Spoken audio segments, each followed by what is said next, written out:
Charlotte Hayes stood on that sun-bleached platform with blood still under her fingernails and failure burning in her chest. The westbound train hissed behind her like some iron beast waiting to swallow her whole and carry her back to Philadelphia, back to everything she'd run from, back to a life that would suffocate her slow. The leather medical bag at her feet might as well have been filled with stones for all the good it had done her. 3 months. That's all it had taken for this godforsaken Nevada town to break her.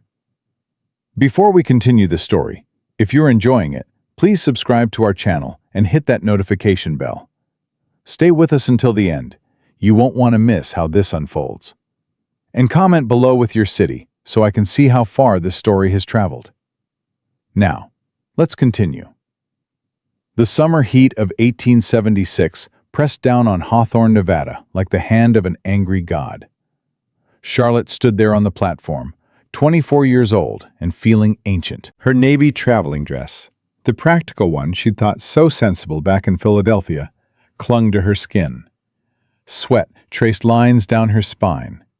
She didn't care. 3 months ago, she'd stepped off a train at this same spot, with her medical diploma tucked in that bag, and hope burning bright enough to light the whole desert. Dr. Charlotte Hayes.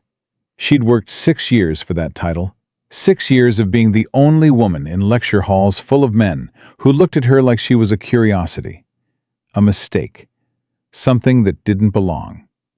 Philadelphia had made it clear she'd never practice there. Women don't have the constitution for medicine, they'd said.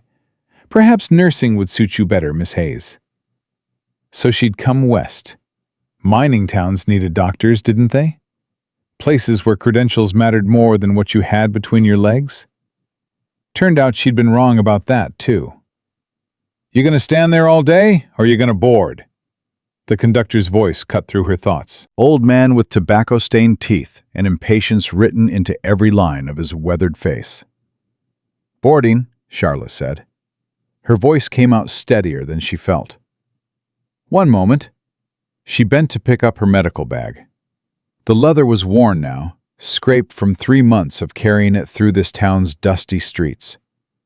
3 months of having doors shut in her face. 3 months of watching people suffer because they'd rather die than let a woman touch them. The bag felt heavier than it should. Dr. Hayes! She knew that voice. Everyone in Hawthorne knew that voice. Rough as gravel, with an accent that carried the dust of Texas and the sharp edges of too much living. Charlotte straightened but didn't turn around. Mr. Thornton? She kept her eyes on the train. I'm leaving. Whatever you've come to say, it won't matter in about 5 minutes.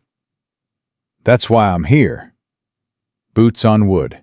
He was walking closer. Charlotte felt something tighten in her chest. Anger or something else, she couldn't tell anymore. Jesse Thornton had been one of the few people in this town who hadn't treated her like she was invisible. He tipped his hat when they passed on the street, said ma'am like he meant it. But he hadn't helped her either. Nobody had. 5 minutes, she repeated. Still didn't look at him. That's all I have left in this town. I prefer to spend them alone. Can't let you do that. Now she turned. Mistake. Looking at Jesse Thornton had always been a mistake. He stood there in the blazing sun like he'd been carved from the same rock as the desert, tall, broad-shouldered, wearing a dusty brown vest over a sweat-stained shirt. Dark hair curled at his collar, longer than fashion dictated. His face was all hard angles and sun-weathered skin, except for his eyes. Gray as storm clouds and fixed on her with an intensity that made her breath catch. You can't let me?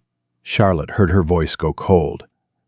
Mr. Thornton, I don't recall asking your permission. This town needs you. She laughed. No humor in it, just the sound of something breaking. This town has made it abundantly clear it doesn't need me. It doesn't want me. And I'm done trying to convince people I have value. That's not. Mrs. Patterson's baby died last week. The words came out sharp, each one a knife. She labored for 18 hours. I stood outside that house and listened to her scream. I could have helped. I've delivered dozens of babies. But her husband wouldn't let me through the door. Said he'd rather trust it to the midwife and God's will. Jesse's jaw tightened. I heard. The baby was breech. The midwife didn't know what to do. By the time someone finally came to get me, it was too late. Charlotte felt her hands ball into fists. I got there, and that little girl was already blue, already gone. And Mrs. Patterson, she looked at me like I'd killed her child instead of the town's pig-headed pride. That wasn't your fault, wasn't it? Charlotte stepped toward him. Anger felt better than grief. I stayed. I kept trying.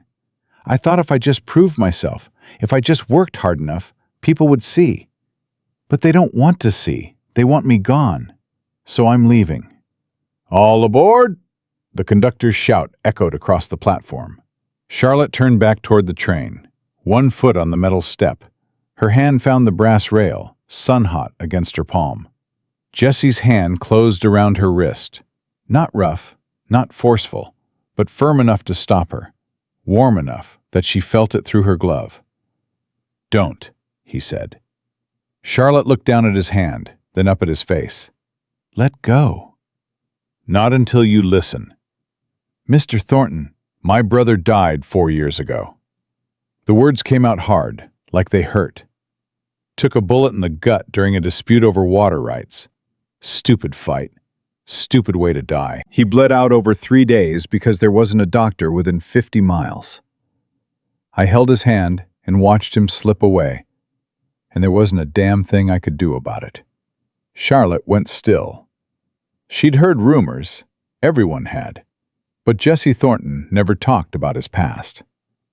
I watched him die, Jesse continued, his gray eyes locked on hers.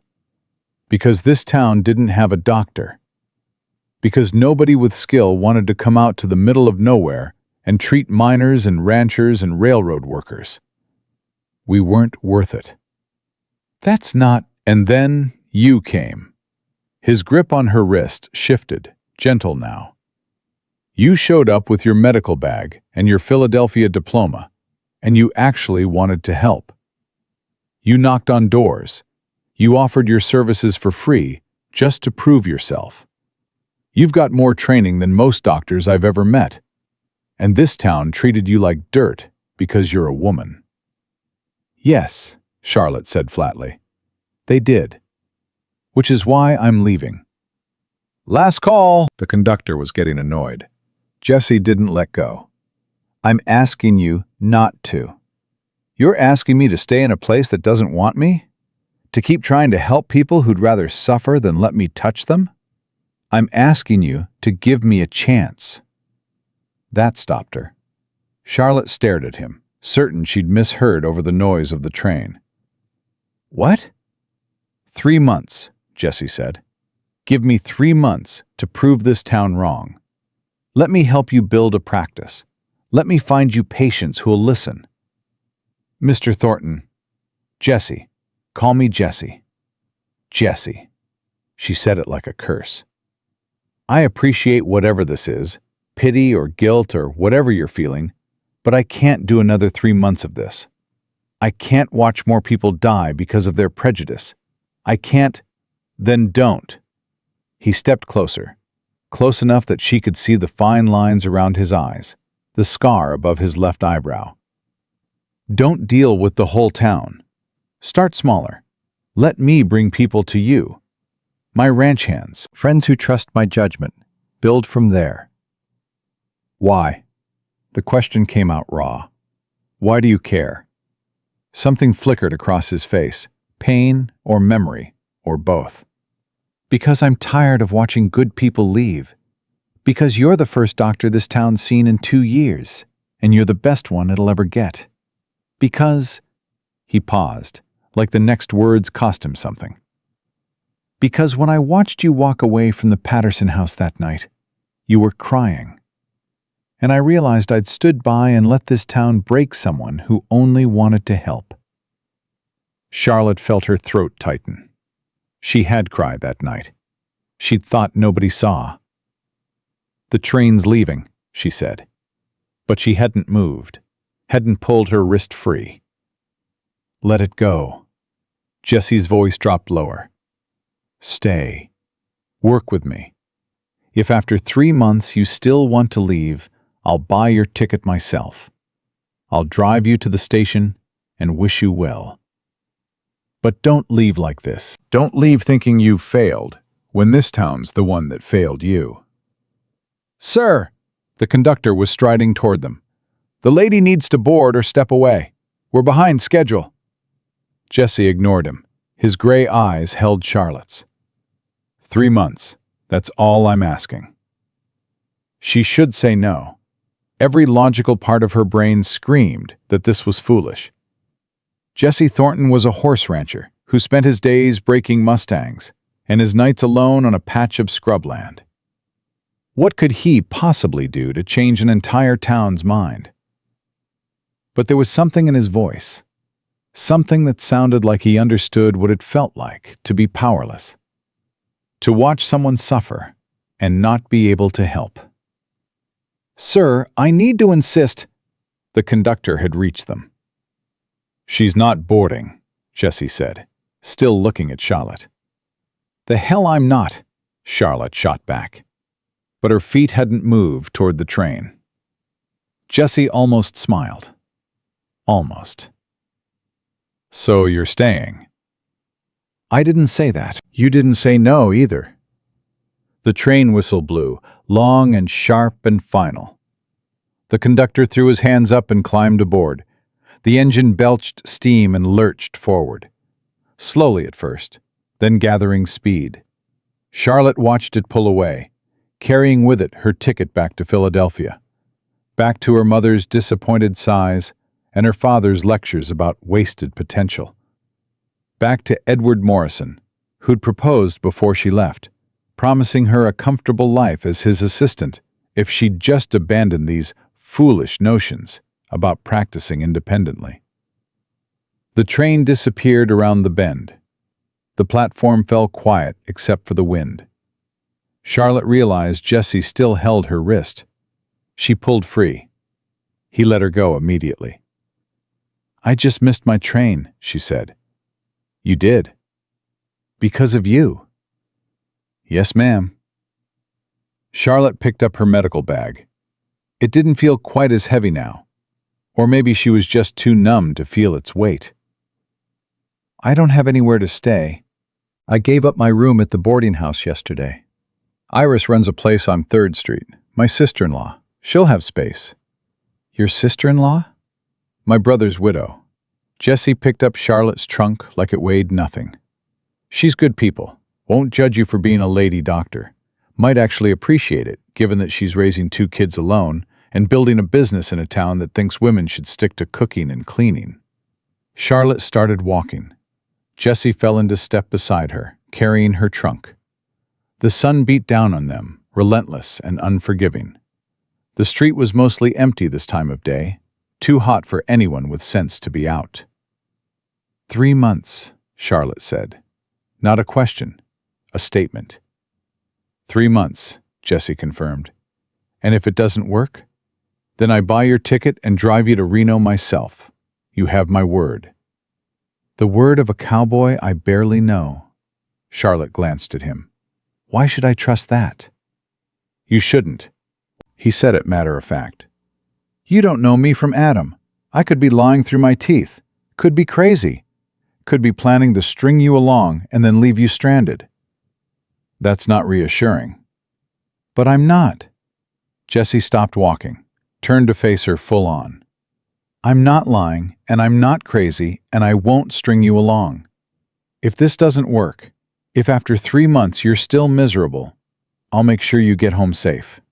That's a promise." Charlotte studied his face, weathered and scarred and honest in a way that made her chest ache. She'd spent 3 months in this town being lied to.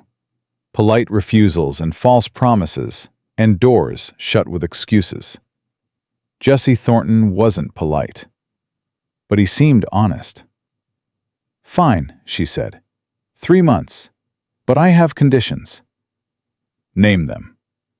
"First, you don't interfere with my medical decisions. If someone comes to me, I treat them as I see fit. You don't second-guess me, and you don't try to soften my methods to make people comfortable." "Agreed." "Second, I'm not your charity case. If I'm staying, I'm working. I'll need patients who can pay, even if it's not much. I won't be dependent on anyone's pity. Wouldn't dream of it." "Third," Charlotte lifted her chin, "if this becomes unbearable, I leave. I don't care if it's been 1 month or 2 months or 2 weeks. If I decide it's not working, you honor your promise. No guilt trips. No trying to convince me to stay longer." Jesse shifted the trunk to his other hand, extended his right hand toward her. "Deal." Charlotte looked at his hand, calloused and scarred, with old rope burns across the palm. A working man's hand. Nothing like the soft, manicured hands of the Philadelphia doctors who'd dismissed her. She shook it. His grip was firm, warm.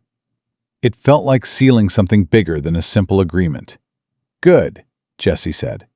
He started walking again. "Iris's place is 2 blocks up. She'll have supper ready soon. You look like you could use a decent meal." "I look terrible," Charlotte said flatly. "I know. I've been up for 2 days, packing and preparing to leave." "Didn't say terrible. Said like you could use a meal." "Diplomatic." "Honest?" They walked in silence for a while. The heat didn't let up. Charlotte felt her dress sticking to her back, her hair coming loose from its pins. She probably looked like exactly what she was, a woman at the end of her rope who'd just made a questionable decision based on the word of a stranger. "Can I ask you something?" Jesse said. "You're going to anyway." "Why medicine?" He glanced at her. "Why go through all that trouble, all that school and fighting and proving yourself, just to be a doctor?" Charlotte was quiet for a moment. Most people asked that question like they expected her to say something about calling or destiny, some noble reason that justified a woman stepping outside her place. "My mother," she said finally. "She had consumption when I was 12. The doctors kept saying there was nothing they could do. Just made her comfortable and waited for her to die." "But she didn't?" "No, she did." Charlotte kept her eyes forward. "But before she did, I watched those doctors give up, watched them stop trying. She was just another patient to them, another dying woman. They didn't see her as a person, as my mother. They just saw a hopeless case that was wasting their time."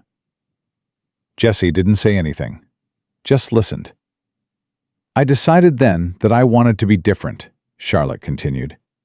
"I wanted to be the kind of doctor who doesn't give up, who sees people, not just symptoms, who fights for every patient like they matter. Because they do matter." "That why you came west?" "Partially. Mostly because no hospital in Philadelphia would hire me.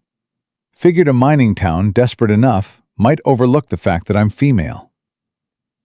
"We're desperate," Jesse said, "but we're also stupid." Charlotte surprised herself by laughing. It came out harsh and sudden, but it was real. "That's one way to put it. It's the truth." Jesse stopped in front of a 2-story building with a painted sign reading, "Thornton House, Lodging and Meals." "Here we are. Fair warning, Iris is going to have questions. She's protective of women in this town, especially ones who've been treated poorly. She might interrogate you." "I can handle interrogation." "I believe that." Jesse climbed the steps and knocked. "She's also going to interrogate me about why I stopped you from leaving. Might want to prepare for that, too." The door opened before Charlotte could respond. A woman appeared, 30-something, with dark hair pinned up in a practical bun and sharp brown eyes that assessed Charlotte in about 2 seconds. She wore a simple cotton dress and an apron covered in flour. "Jesse," she said, "thought you were checking fence lines today. Change of plans. Jessie set Charlotte's trunk down. Iris, this is Dr. Charlotte Hayes. She needs a room. Dr. Hayes, my sister-in-law, Iris Thornton. Iris's eyes widened slightly. The lady doctor? The one who was leaving? Was being the operative word, Jessie said. Iris looked between them. Charlotte could practically see her mind working, putting pieces together. I see. Well, Dr. Hayes, I do have a room available. Second floor. Faces east so you get morning light. Includes breakfast and supper. $20 a month. That's more than fair, Charlotte said. Thank you. Don't thank me yet. You haven't seen the room. Iris wiped her hands on her apron. And I should mention, I have 2 children. They're 8 and 6. They make noise. If you need quiet, I grew up with 3 brothers, Charlotte interrupted. Noise doesn't bother me. Something in Iris's expression softened. Then come in, both of you. Supper's almost ready, and I won't have Dr. Hayes sitting in a strange room when there's food to be had. Jessie picked up the trunk again. Told you she was good people. I'm standing right here, Iris said, but she smiled. Come on. And Jessie, you're staying too. I want to hear how exactly you convinced the doctor to miss her train. They filed inside. The boarding house was simple but clean. Polished wood floors, whitewashed walls. The smell of something cooking that made Charlotte's stomach remind her she hadn't eaten since yesterday. A narrow staircase led up to the second floor. Voices drifted from somewhere deeper in the house. Children, Charlotte guessed. Rooms at the end of the hall, Iris said to Jessie. You remember where. I'll show Dr. Hayes around while you take that trunk up. Jessie nodded and headed for the stairs. Charlotte watched him go, then turned to find Iris studying her. He stopped your train, Iris said. Not a question. He did. Must have been some speech. Charlotte shrugged. He offered me 3 months to prove myself. Said if it doesn't work out, he'll buy me a new ticket. And you believed him? I don't know. Charlotte met Iris's eyes. Should I have? Iris was quiet for a moment. Then she sighed. Jessie's a lot of things. Stubborn, reckless, too willing to take on other people's problems. But he's not a liar. If he gave you his word, he'll keep it. Even if it costs him? Especially then. Iris started walking toward what Charlotte assumed was the kitchen. His brother, my husband, died because they couldn't get a doctor in time. Jesse's carried that guilt for 4 years. When you showed up, I think he saw a chance to fix something that's been broken, to make sure nobody else loses someone they love because this town's too prideful to accept help from a woman. Charlotte followed her into a spacious kitchen. A large stove dominated one wall, currently radiating heat that made the already warm room feel like an oven. A table sat in the center, set for 4. He told me about his brother, Charlotte said. Did he? Iris looked surprised. That's unusual. Jesse doesn't talk about it, not even with me, and I was married to his brother for 6 years. Maybe he's tired of not talking about it. Maybe. Iris pulled a roast from the oven. Or maybe he trusts you, which is interesting considering you just met. Charlotte didn't know what to say to that. She felt off balance, like the ground had shifted under her feet, and she couldn't quite find her footing. 6 hours ago, she'd been preparing to leave Nevada forever. Now she was standing in a stranger's kitchen, committed to 3 more months in a town that hated her, based on the promise of a cowboy she barely knew. She was either very brave or very stupid. Probably stupid. Mama! A small voice preceded the appearance of a girl, maybe 8 years old, with dark braids and Iris's brown eyes. She skidded to a stop when she saw Charlotte. Oh, hello. Emma, use your manners, Iris said. Hello, ma'am. Emma dropped a little curtsy. Are you the lady doctor everyone's been talking about? Charlotte blinked. Yes, I'm Dr. Hayes. Did you really go to a real doctor school? Emma, I did. Charlotte said. In Philadelphia. Emma's eyes went wide. That's so far away. Did you come on a train? Was it exciting? Mama says trains are dangerous, but I think they're wonderful. Can I see your doctor bag?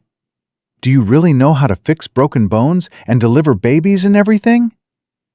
Emma, breathe, Iris said, but she was smiling. Let Dr. Hayes settle in before you interrogate her. It's all right. Charlotte found herself smiling too, for the first time in days. Yes to the train, yes to the bag, and yes to the bones and babies. Though I hope I don't have to fix any broken bones tonight. Can you teach me? Emma asked eagerly. About doctor things? Mama says I'm too curious, but Uncle Jesse says curiosity means I'm smart.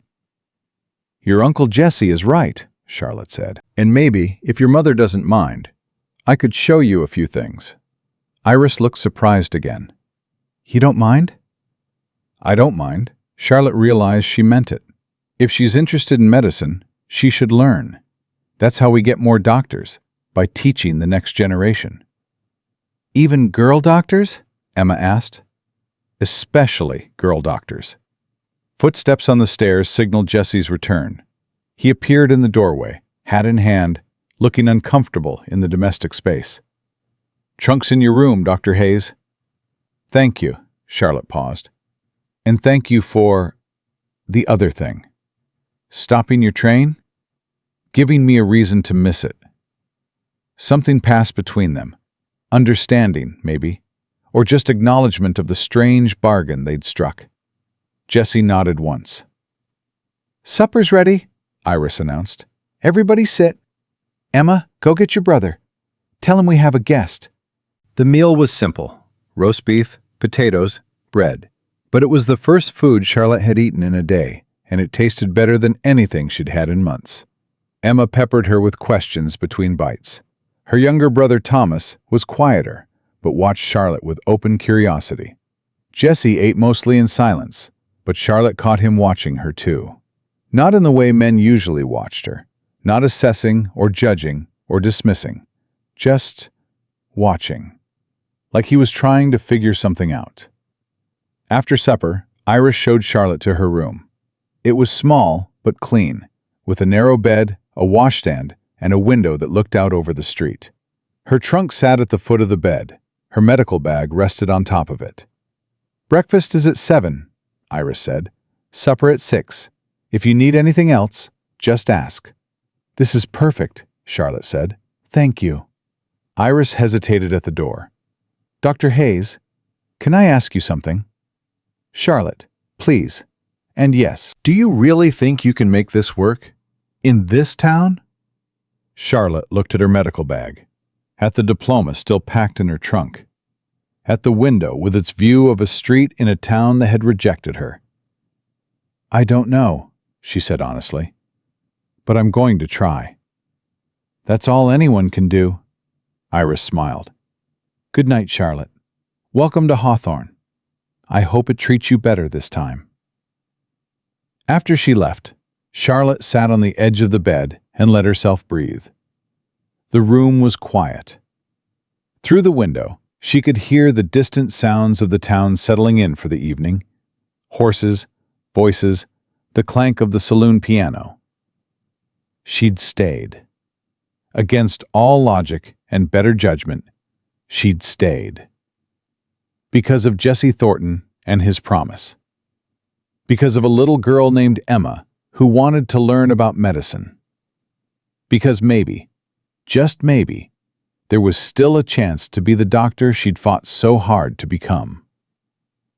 Charlotte pulled her medical bag onto her lap, opened it. Inside were her instruments, scalpels, forceps, stethoscope, all carefully arranged, all waiting to be used. She'd give it 3 months. 3 months to prove this town wrong. 3 months to build something that mattered. And if it didn't work, well, then at least she'd know she tried. She'd know she didn't give up. And sometimes, that had to be enough. Charlotte woke to someone pounding on her door. The room was still dark.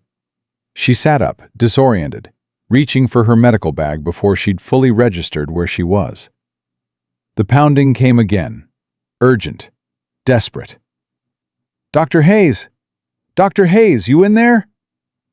She recognized Jesse's voice. Something was wrong. Charlotte threw off the blanket and crossed the room in bare feet. She yanked open the door. Jesse stood there in the dim hallway, hat missing, shirt half-buttoned like he'd dressed in a hurry. "There's been an accident," he said. "Mining collapse at the Peterson claim. At least 3 men trapped. They need you now." She didn't hesitate. "Give me 2 minutes." Charlotte slammed the door and moved fast. Dress, boots, hair pinned up quick and messy. She grabbed her medical bag and was out the door in 90 seconds. Jesse was already halfway down the stairs. They hit the street at a run. The sky was just starting to lighten, that gray pre-dawn that made everything look ghostly. A wagon waited outside, 2 horses stamping and snorting. "How bad?" Charlotte asked, as Jesse helped her up. "Don't know. Message said cave-in, that's all." He climbed up beside her and snapped the reins. The horses lurched forward. The wagon rattled through empty streets. Charlotte's mind was already working. Cave-in meant possible crush injuries, broken bones, internal bleeding. She mentally inventoried what she had in her bag. Morphine, bandages, splints, her surgical kit. It would have to be enough. "How far?" she asked. 10 minutes, maybe less if these horses cooperate. Charlotte gripped the edge of the seat as they took a corner too fast. Her heart hammered against her ribs, not from fear, but from the familiar rush of being needed. This was what she'd trained for, what she was made for. "Jesse," she said, "why did they call for me?" He glanced at her. "Because you're the only doctor in 50 miles. They didn't want me yesterday." People get less picky when they're dying. His voice was flat. "Hold on." They hit a rut and the wagon jumped. Charlotte's bag nearly flew out of her grip. She caught it, held it tight. The Peterson claim came into view as the sun started to break over the mountains. Charlotte could see the mine entrance, or what was left of it. A crowd of men stood around, some holding lanterns, others just standing there looking helpless. She spotted the problem immediately. The entrance had collapsed. Timber supports lay splintered. Rock and dirt blocked the opening. Jesse pulled the wagon to a stop, and Charlotte was moving before it fully settled. She grabbed her bag and jumped down, ignoring the hands that reached to help her. "Where are they?" she called out. A man stepped forward, middle-aged, face gray with dust and fear. "In there, my brother and 2 others. We've been trying to dig them out, but—" "How long since the collapse?" 20 minutes, maybe 30. 30 minutes. That was bad. Charlotte pushed toward the entrance. The men parted for her, reluctant, unsure. She could feel their doubt radiating off them like heat. "Anyone know if they're alive?" she demanded. "We heard shouting," someone said. 5 minutes ago. But then it stopped." Charlotte set her bag down and stared at the collapsed entrance. The opening was maybe 3 feet wide, barely enough for a person to squeeze through. Rock could shift at any moment. Going in was suicide. She picked up her bag. "Ma'am, you can't—" The man who'd spoken first grabbed her arm. "It's not stable. You go in there, the whole thing could come down." "Then it comes down." Charlotte pulled free. "But I'm not letting 3 men die because I was too scared to try." "Dr. Hayes," Jesse's voice, behind her. "Don't." She turned to face him. "Don't tell me it's too dangerous. Don't tell me to wait. Those men don't have time." Jesse's jaw worked. Then he reached for a lantern. "Then I'm going with you." "Like hell you are. I need you out here organizing a real rescue team. Get more men, get shovels, get timber to shore up whatever we find in there." Charlotte handed him her bag. "And if I'm not out in 20 minutes, you drag me out yourself. Understood?" "Charlotte, 20 minutes, Jesse, no more." She didn't wait for his response. Charlotte grabbed the lantern from his hand and squeezed into the gap.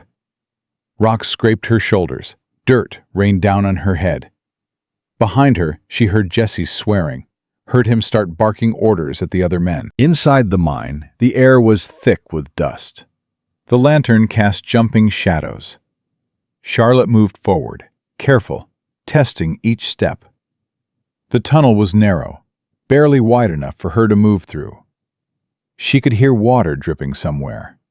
The sound of rocks settling made her freeze. "Hello?" her voice echoed. "Can anyone hear me?"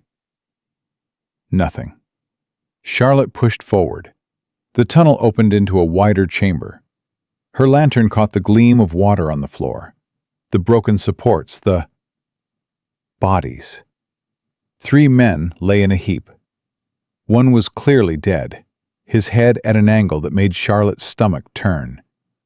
But the other 2... She dropped to her knees beside them. The first man was breathing, barely. Blood matted his hair. The second man was conscious, pinned under a fallen timber across his legs. "Help," he rasped. "Please." "I'm here." Charlotte set the lantern down. "I'm Dr. Hayes. I'm going to help you." "My brother." "Which one?" "Him." The man gestured weakly at the unconscious one. "Is he—" "He's alive." Charlotte checked the unconscious man's pulse. Weak but steady. Head wound, possibly skull fracture. She couldn't treat that here. She turned to the pinned man. "What's your name?" "Thomas. Thomas Peterson." "All right, Thomas. I need to see your legs." She examined where the timber had him pinned. His left leg was bent wrong, definitely broken. But there was no arterial bleeding that she could see. If they could lift the timber... A sound made her look up. Rock shifting, dust falling from the ceiling. "We need to move fast," Charlotte said. "Thomas, I'm going to give you something for the pain. Then I'm going to get help to lift this beam. Can you hold on?" "Don't have much choice, do I?" Charlotte almost smiled.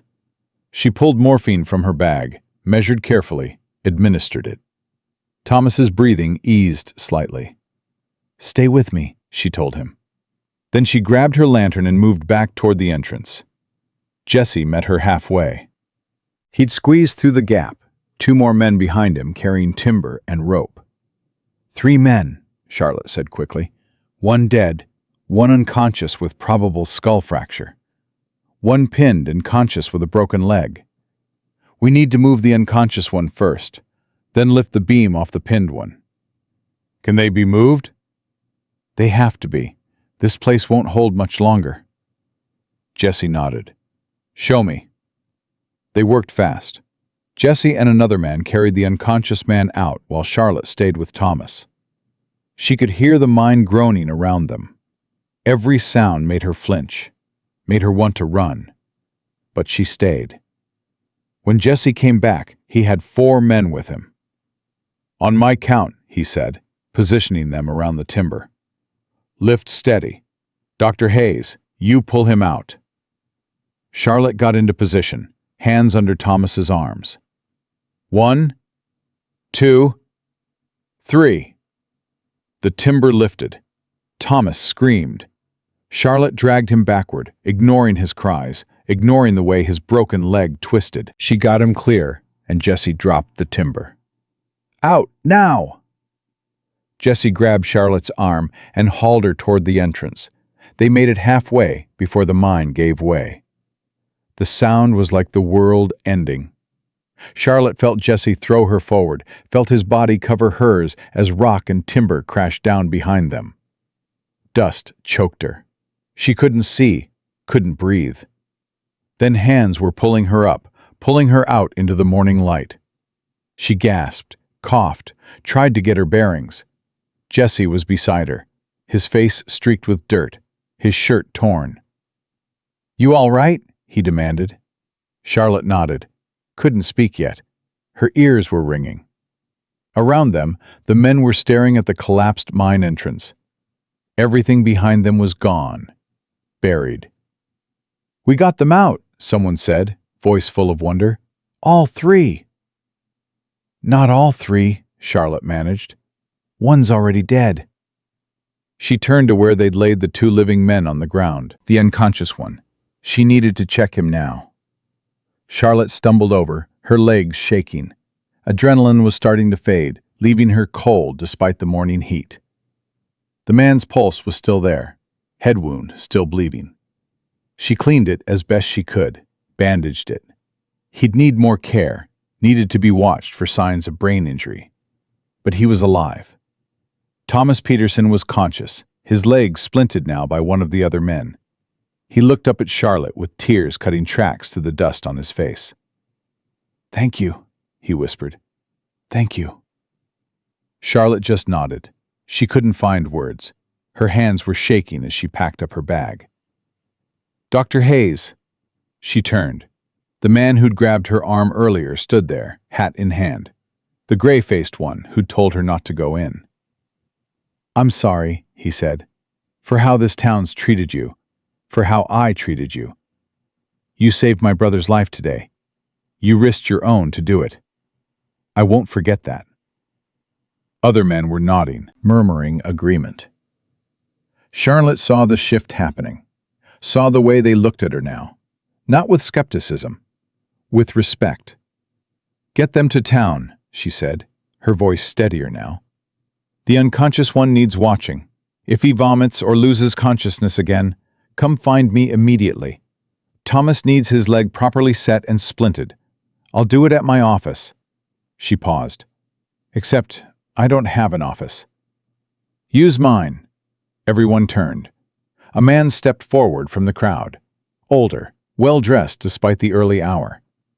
Charlotte recognized him.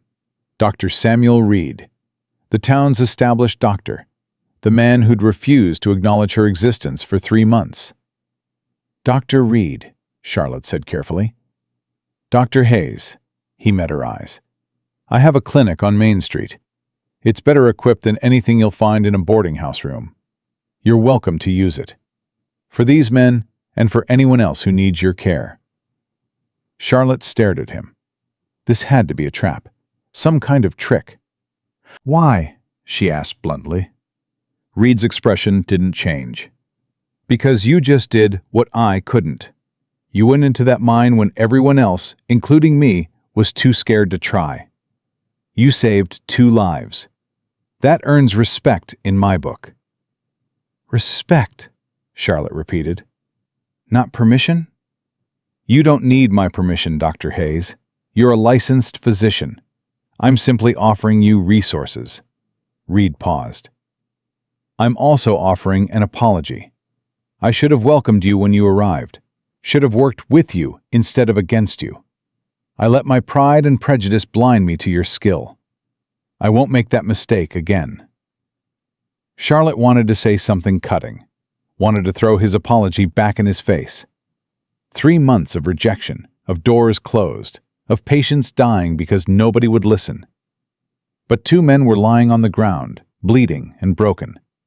This wasn't the time for pride. "I accept," she said. "And thank you." Reed nodded. "I'll have my clinic ready. Bring them whenever you're able." He walked away. Charlotte watched him go, still not quite believing what had just happened. Charlotte. Jessie stood beside her. Somewhere along the way, they'd gone from surnames to given names. She wasn't sure when. "That was either very brave or very stupid," he said. "Probably both." Charlotte looked down at her hands. They were filthy, scraped, still trembling slightly. "I couldn't just stand there." "I know." Jessie's voice was soft. "I know. But you scared the hell out of me." "Welcome to medicine." He laughed, just a little. "Come on, let's get these men to town. You can ride in the wagon. Make sure they stay stable." The trip back took forever. Charlotte sat on the wagon bed with the injured men, monitoring breathing, checking pulses, talking to Thomas to keep him alert. The sun climbed higher. Her dress was ruined. Her hair had come completely undone. She'd lost count of how many rules of proper behavior she'd broken. She didn't care. When they reached town, people came out to stare. Word had spread fast. The lady doctor went into the collapsed mine. The lady doctor saved them. Reed's clinic was exactly as promised. Clean, organized, with proper examination tables, and more supplies than Charlotte had seen in months. She worked quickly, setting Thomas's leg while he bit down on a leather strap, and Jesse held his shoulders. The unconscious man, David, she learned, she laid in a bed with instructions for Reed to check on him every hour. By the time she finished, it was past noon. Charlotte's hands ached. Her back ached. Everything ached. "You need food," Jesse said. He'd stayed the whole time, helping where he could, staying out of the way when she needed space. "I need a bath," Charlotte said, "and sleep, and possibly a new dress." "Food first, then the rest." He steered her to the hotel restaurant. Charlotte was too tired to argue. They sat at a corner table, and Jesse ordered for both of them without asking what she wanted. She should have objected, but she was too exhausted to care. "That was remarkable," Jesse said once the food arrived. "What you did this morning." "That was my job." "No, your job is medicine. What you did was heroism. There's a difference." Charlotte poked at her food. "I was terrified the whole time." "That's what makes it heroism. Doing it scared." They ate in silence for a while. Charlotte became aware of people watching them, whispering. The lady doctor and the cowboy who'd stopped her train. She could imagine the stories already spreading. "This is going to complicate things," she said. "What is?" "Us, sitting here. People are already talking." Jesse looked around. Then he looked back at her, expression calm. "Let them talk. You just saved 2 lives. If they want to gossip about you having lunch with me after that, they're idiots." "But, Charlotte," he said her name firm, "you spent 3 months worrying about what this town thinks. Maybe it's time to stop caring and just do your work." She stared at him. Then slowly she started to laugh. It came out tired and slightly hysterical, but it was real. "What?" Jesse asked. "You're right. You're absolutely right." Charlotte took another bite. "When did you get so wise?" "I've always been wise. You just didn't notice." They finished eating. Charlotte felt marginally more human. Jesse walked her back to Iris's boarding house. At the door, he stopped. "I'm heading out to the ranch this afternoon," he said. "Got work that can't wait. But I'll be back tomorrow. Need anything from town?" Charlotte shook her head. "Just sleep. I'll check on the patients tonight after I rest." "Fair enough." Jesse hesitated. Then he reached out and touched her hand, brief and light. "You did good today. Better than good. I'm proud to know you." He left before she could respond. Charlotte stood there on the porch, staring after him, feeling something warm unfold in her chest. Something that had nothing to do with medicine or proving herself or any of the reasons she'd agreed to stay. Something dangerous. Inside, Iris was waiting. She took one look at Charlotte and pointed upstairs. "Bath's already drawn. Hot water, soap, clean towels. Go. I'll bring food up later if you're still awake." Charlotte could have kissed her. "Thank you." "Don't thank me. Thank Emma. She's been watching out the window all morning, worrying about you." That made Charlotte pause. She was worried? Of course she was worried. You went into a collapsed mine. The whole town's been talking about it. Iris smiled. "They're saying you're fearless, that you didn't even hesitate." "I hesitated, Charlotte admitted. "I was terrified." "But you went anyway. That's what matters." Upstairs, the bath was perfect. Charlotte sank into it and let the hot water ease her aching muscles. She washed the dust and blood from her hands, her arms, her hair. When she finally climbed out, she felt almost human again. She slept through the afternoon. When she woke, the sun was setting and there was a tray of food outside her door. She ate mechanically, then dressed and headed out to check on her patients.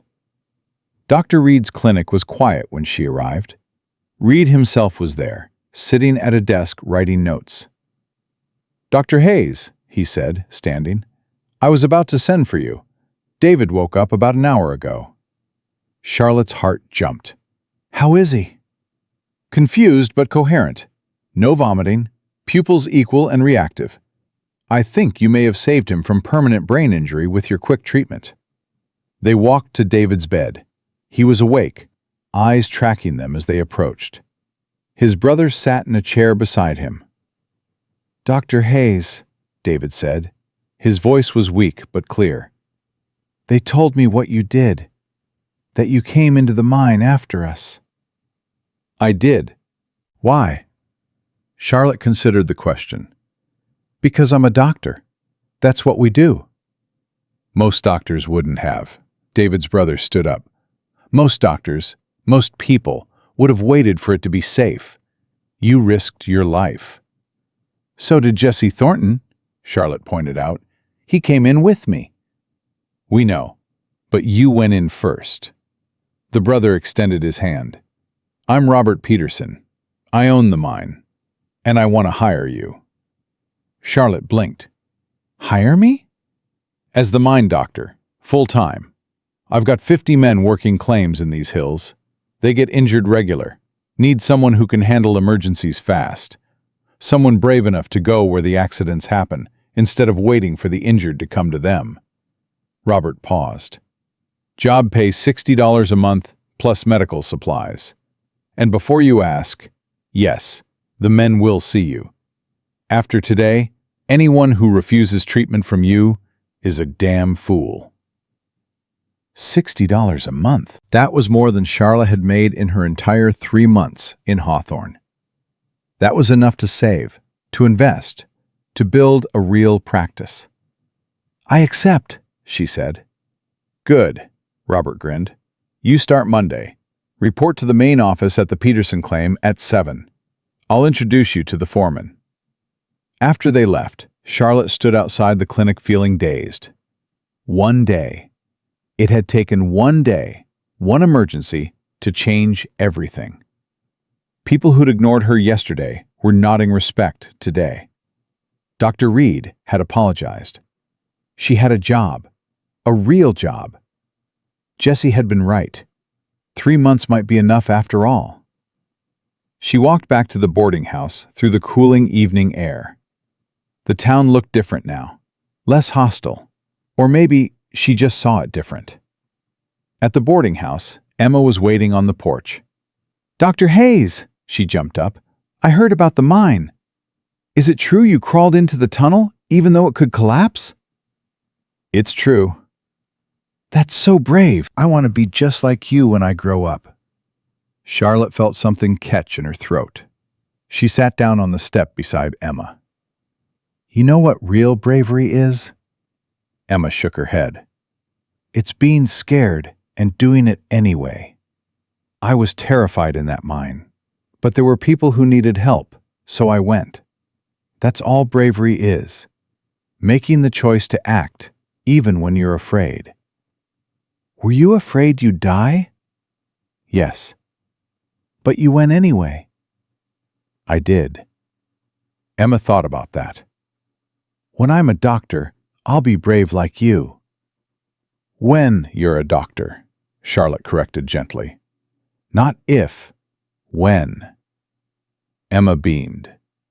"When I'm a doctor, I'll save people just like you did." They sat there together, watching the stars come out. Charlotte thought about the last 48 hours, about standing on that train platform, ready to give up, About Jesse stopping her with his promise of 3 months. About going into that mine this morning, terrified but determined. About Emma saying, "When I'm a doctor," like it was certain. Maybe it was worth it. Maybe all the rejection and struggle had been leading to this, to showing a little girl that women could be doctors, that they could be brave, that they could save lives. Maybe that was enough. "Emma, time for bed," Iris called from inside. Emma groaned but stood up. "Good night, Dr. Hayes." "Good night, Emma. Sweet dreams."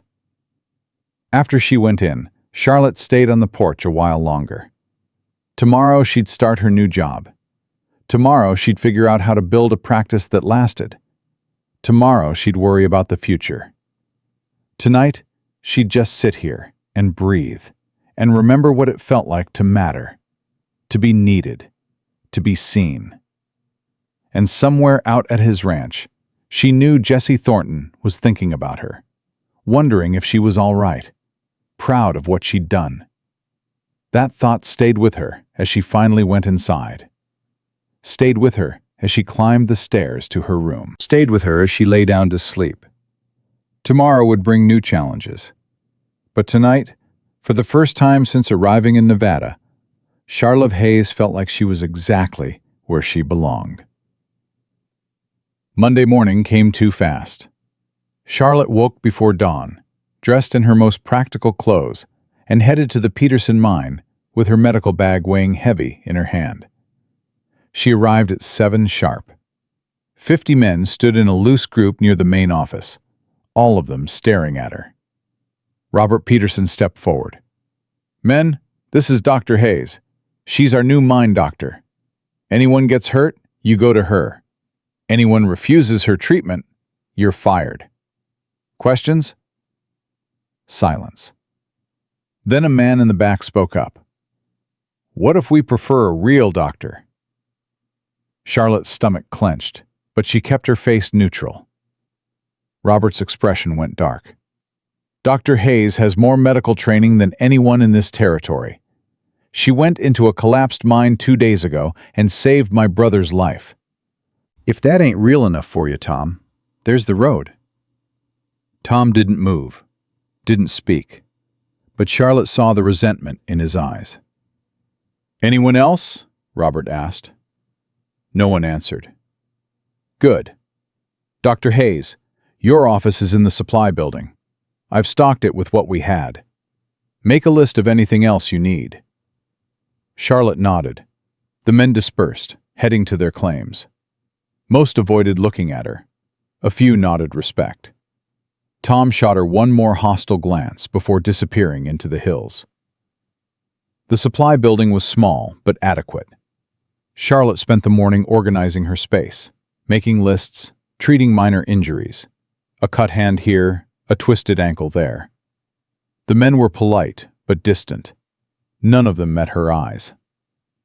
At noon, Jesse appeared in the doorway. "Brought you lunch," he said, holding up a basket. "Figured you'd forget to eat." Charlotte looked up from bandaging a miner's arm. "You figured right." Jesse waited until she finished, then set the basket on her makeshift desk. Iris had packed enough food for 3 people. Sandwiches, fruit, cookies. "She worries," Jesse said when Charlotte raised an eyebrow. "Can't help herself." They ate in comfortable silence. Charlotte was aware of men passing by, looking in, whispering. She ignored them. "How's the first day?" Jesse asked. "Surviving." "That good, huh?" Charlotte smiled despite herself. One of them asked if they could see a real doctor instead. Jesse's expression hardened. "Who?" "Doesn't matter." Robert handled it. "It matters to me." "Jesse." Charlotte put down her sandwich. "I don't need you fighting my battles. I can handle skepticism." "Skepticism is one thing. Disrespect is another. And I can handle that, too." They looked at each other. Something passed between them. An understanding, maybe. Or just the acknowledgement that they were both stubborn. "Fair enough," Jesse said. "But if anyone crosses a line, then I'll tell you. Deal? Deal. He stayed until she finished eating, then headed back to his ranch with a promise to check on her tomorrow. Charlotte watched him go, feeling something warm and complicated settle in her chest. The afternoon brought more patience. A crushed finger, a fever, a cough that worried her. Could be consumption, could be dust inhalation. She treated them all with the same careful attention. By evening, she was exhausted. Iris had supper waiting when Charlotte got back to the boarding house. Emma bombarded her with questions about the mine. Thomas, the younger boy, just stared at her like she might do something miraculous at any moment. "Did anyone die today?" Emma asked. "Emma!" Iris looked horrified. "It's all right," Charlotte said. "No, Emma, no one died. Just routine injuries." "That's good. Uncle Jesse says you're the best doctor in Nevada." Charlotte felt her cheeks warm. "Your uncle is biased." "What's biased mean?" "It means he's being kind." "No," Iris said quietly. "It means he's being honest." After supper, Charlotte went to her room and found a letter waiting on her bed. The handwriting on the envelope made her freeze. She knew that precise, careful script. Edward Morrison. Charlotte sat on the edge of her bed and stared at the letter for a long moment before opening it. Inside, the message was brief and devastating. "Dear Charlotte, I received word of your continued residence in Nevada. I had hoped you would come to your senses by now. Since you have not, I am coming to retrieve you myself. Expect my arrival within the week. We will discuss your future, our future, in person. Yours faithfully, Edward." Charlotte read it 3 times. Each time the anger built hotter. Retrieve her. Like she was a lost package. Like she had no say in her own life. She crumpled the letter and threw it across the room. Then immediately retrieved it, smoothed it out, read it again. Edward was coming. That meant trouble. That meant confrontation. That meant... A knock on her door interrupted her spiraling thoughts. "Charlotte?" Iris's voice. "Are you all right? I heard something hit the wall." Charlotte opened the door. "I'm fine, just angry." Iris saw the letter in her hand. "Bad news from home?" "You could say that." Charlotte handed it to her. "My ex-fiancé is coming to take me back to Philadelphia." Iris read it, her expression growing darker with each line. "He sounds charming." "He's a doctor. Brilliant, respected, everything my parents wanted for me." Charlotte sat back down. "He proposed before I left. I said no. Apparently, he didn't hear me." "So tell him no again." "I will. But Edward doesn't take no for an answer easily. He'll have arguments. He'll have logic. He'll make staying here sound foolish and irresponsible and you'll tell him to go to hell," Iris said firmly. "Because you're not that girl anymore. You're not the woman who left Philadelphia. You're the woman who went into a collapsed mine. You're the woman who's building a practice. You're the woman who..." She paused. "Who Jesse Thornton stopped from boarding a train." Charlotte looked up. "What does Jesse have to do with this?" "Everything, I think." Iris sat beside her. "I've known Jesse since he married my husband's brother. Known him through the worst time of his life. And I've never seen him look at anyone the way he looks at you." "Iris, I'm not saying you owe him anything. I'm not saying you should stay because of him. I'm saying that maybe, just maybe, you found something here worth fighting for. And I don't just mean medicine." After Iris left, Charlotte lay awake thinking. About Edward and Philadelphia and the life she'd run from. About Jesse and Nevada and the life she was building. About which one felt more real. She still hadn't decided when she fell asleep. The next 3 days passed in a blur of work. Charlotte treated injuries, diagnosed illnesses, earned grudging respect, one patient at a time. Jesse came by every day with lunch. They talked about nothing important and everything important. He made her laugh. She made him think. Something was building between them, slow and careful and inevitable. Then Thursday came. Charlotte was treating a miner's burn when the door opened. She looked up, expecting Jesse. Instead, a man in an expensive suit stood there, looking completely out of place among the dust and rough timber. "Hello, Charlotte," Edward Morrison said. Every muscle in Charlotte's body went tense. She finished applying salve to the miner's hand, gave him instructions, sent him on his way. Only then did she turn to face Edward. "You're early," she said. "I took the first train west." Edward removed his hat, set it carefully on her desk. "You look well. Tired, but well." "What are you doing here, Edward?" "I thought that was obvious. I've come to bring you home. This is my home now." Edward glanced around the small supply building with poorly concealed distaste. "This? Charlotte, be serious. You're working in a shack, treating miners who probably can't even pay you, living in a boarding house. This isn't a life. It's desperation." "It's my choice." "It's a mistake." Edward stepped closer. "You're brilliant. Too brilliant to waste yourself out here. Come back to Philadelphia. Marry me. Work in my practice. You'll have everything you wanted." "Everything you want," Charlotte corrected. "What I wanted was to practice medicine independently. You offered me the chance to be your assistant. There's a difference. I'm offering you security, respect, a future. No, you're offering me a cage." Edward's expression hardened. "Is this about that cowboy? The one who stopped your train?" Charlotte went very still. "How do you know about Jesse?" "Small towns talk. I made inquiries. Jesse Thornton, horse rancher, 28 years old. No formal education beyond basic letters." Edward's voice dripped condescension. "Is that really the kind of man you'd choose over me?" "I'm not choosing anyone. I'm choosing myself." "By throwing away everything you worked for?" "I'm not throwing anything away," Charlotte's voice rose. "I'm finally using what I worked for.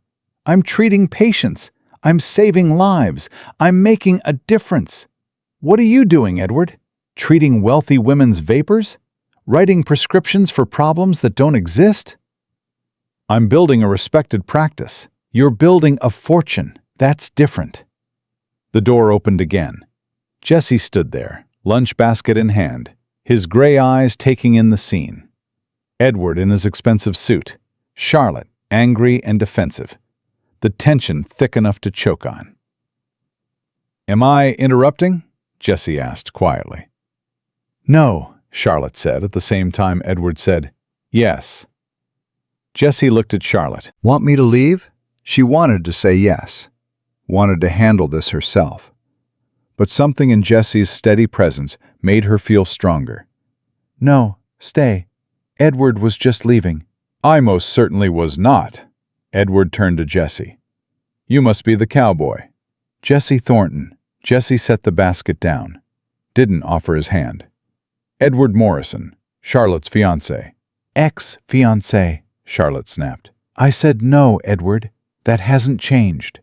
"You said you needed time to think. I'm giving you that time. I'm also giving you a reality check." Edward gestured at the building. "This isn't sustainable. You're practicing medicine in primitive conditions. What happens when you face a case you can't handle with basic tools? What happens when you need surgery and don't have an operating room?"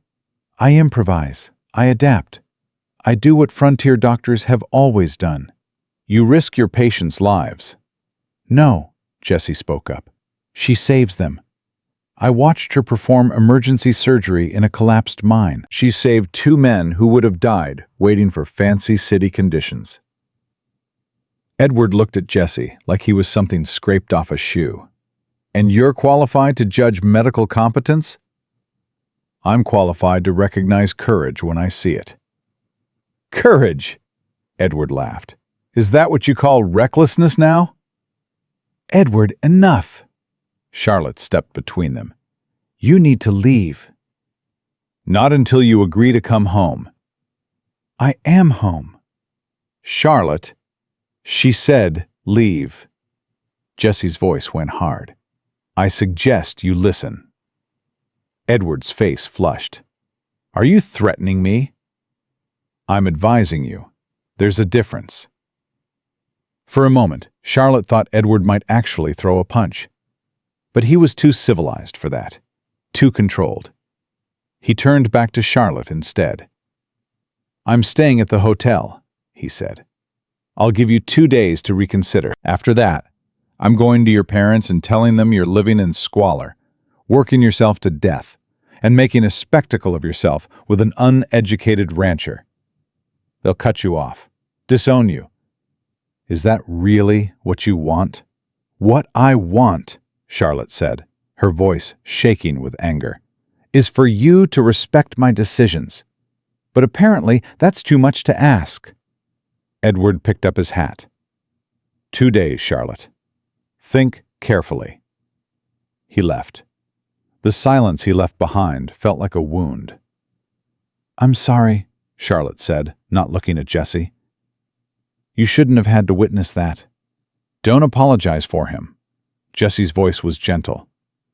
Charlotte, look at me. She did. His gray eyes held concern, not judgment. Is he right? Jesse asked. About you risking too much out here? About the conditions being too primitive? He's right about the conditions, wrong about everything else. But if you went back, I'd be miserable. Charlotte sat down hard in her chair. I'd have better equipment and more resources, and absolutely no freedom. Edward would control everything, and eventually, I'd stop being a doctor and start being an ornament in his practice. Jesse was quiet for a moment. What do you want to do? I don't know. Charlotte put her head in her hands. He's going to tell my parents. They'll be humiliated, angry. They might actually disown me. Would that be the worst thing? Charlotte looked up, surprised. Jesse leaned against the doorframe, watching her with that steady, patient gaze. Your parents, he said carefully. Do they make you happy? That's not the point. It's exactly the point. You came west to escape a life that was suffocating you, including your family. If they disown you for choosing your own path, they're not worth keeping. That's easy for you to say. You don't have family. The words came out harsher than Charlotte intended. Jessie flinched. I'm sorry, she said immediately. I didn't mean... It's fine, Jessie straightened. You're right, I don't have family. Lost my brother, lost my parents. So maybe I don't understand what it's like to disappoint people you love. But I do understand what it's like to live with regret. And I know that if you go back to Philadelphia for the wrong reasons, you'll regret it every day for the rest of your life. Charlotte felt tears prickling her eyes. What if I stay and it doesn't work? What if Edward's right and I'm being reckless? Then you'll figure it out. You'll adapt. You'll survive. Jessie crossed to her, crouched down so they were eye level. Charlotte, you're the strongest person I've ever met. You went into a collapsing mine. You stood up to this whole town. You've built something here in a matter of days. Don't let some fancy city doctor make you doubt yourself. She wanted to believe him, wanted to be as certain as he sounded. But doubt was a cold, creeping thing. I need time to think, she said. Take all the time you need, Jessie stood. I'll be around. After he left, Charlotte sat alone in her makeshift office. The lunch basket sat unopened on her desk. Outside, She could hear miners working, calling to each other, the sound of picks striking stone. This was her life now, rough and uncertain, and nothing like what she'd planned. But it was hers. That evening, Charlotte didn't go back to the boarding house. She stayed at the clinic late, organizing supplies, making notes, avoiding the inevitable. Dr. Reed found her there past 9. "Working late?" he asked. "Couldn't sleep." Charlotte didn't look up from her inventory list. Reed pulled up a chair. "I heard Edward Morrison is in town." News traveled fast. Charlotte shouldn't be surprised. "He is." "And he wants you to go back to Philadelphia." "He does." "Are you going?" Charlotte set down her pen. "I don't know." Reed was quiet for a moment. Then he said, "When I first came west, I was running from something too. A practice in Boston that was killing me slowly. Too much politics, too many rules, not enough actual medicine. I thought I'd stay out here a year, maybe 2, just long enough to remember why I became a doctor." "How long have you been here?" 15 years, Reed smiled. "The West gets under your skin. It's hard and unforgiving, and nothing goes according to plan. But it's also honest. People here need you for what you can do, not who your family is or which medical school you attended. That's worth something." "Edward says I'm wasting my training." "Edward sounds like an ass." Charlotte laughed despite herself. "He is, but he's not entirely wrong. The conditions here are primitive. I'm limited in what I can do." "You're limited differently," Reed corrected. "In Philadelphia, you'd have better equipment but worse restrictions. Here, you have worse equipment but better freedom. It's a trade-off. Only you can decide which matters more." After Reed left, Charlotte walked back to the boarding house through the quiet streets. The night was clear, stars thick overhead. She thought about Edward's offer, about the life waiting for her in Philadelphia. Comfortable, respectable, suffocating. Then she thought about going into that mine, about Emma wanting to be a doctor, about Jessie bringing her lunch every day and looking at her like she mattered. She still hadn't decided when she reached the boarding house. Iris was waiting up. "There's a man at the hotel asking questions about you," she said without preamble. "Buying drinks, making it sound like you're running from scandal." Charlotte's blood went cold. "What kind of questions?" "About your reputation, about whether you're really a doctor, about your relationship with Jessie." Iris's expression was grim. "He's trying to destroy your credibility." "That sounds like Edward." "He's doing a good job. I've already heard 3 different versions of you being Jessie's mistress and pretending to be a doctor to stay close to him." Charlotte felt sick. She'd worked so hard to build trust here, and Edward was dismantling it with gossip and innuendo. "I have to fix this," she said. "How?" Charlotte didn't know, but she knew she couldn't let Edward win. Not like this. The next morning she went to the hotel, found Edward in the restaurant having breakfast like he hadn't just tried to ruin her life. "We need to talk," she said. "I agree." Edward set down his coffee. "Have you made your decision?" "I have, and my answer is no. I'm staying in Nevada. I'm staying at my practice. I'm staying with—" She stopped. "I'm staying." Edward's expression didn't change. "Then I'll proceed with informing your parents." "Do it. Tell them everything. Tell them I'm happy. Tell them I'm finally doing work that matters." Charlotte leaned forward. "And stop spreading lies about me. Stop trying to destroy what I've built here." "I'm simply asking questions. You're destroying my reputation. You're making me choose between my career and my dignity.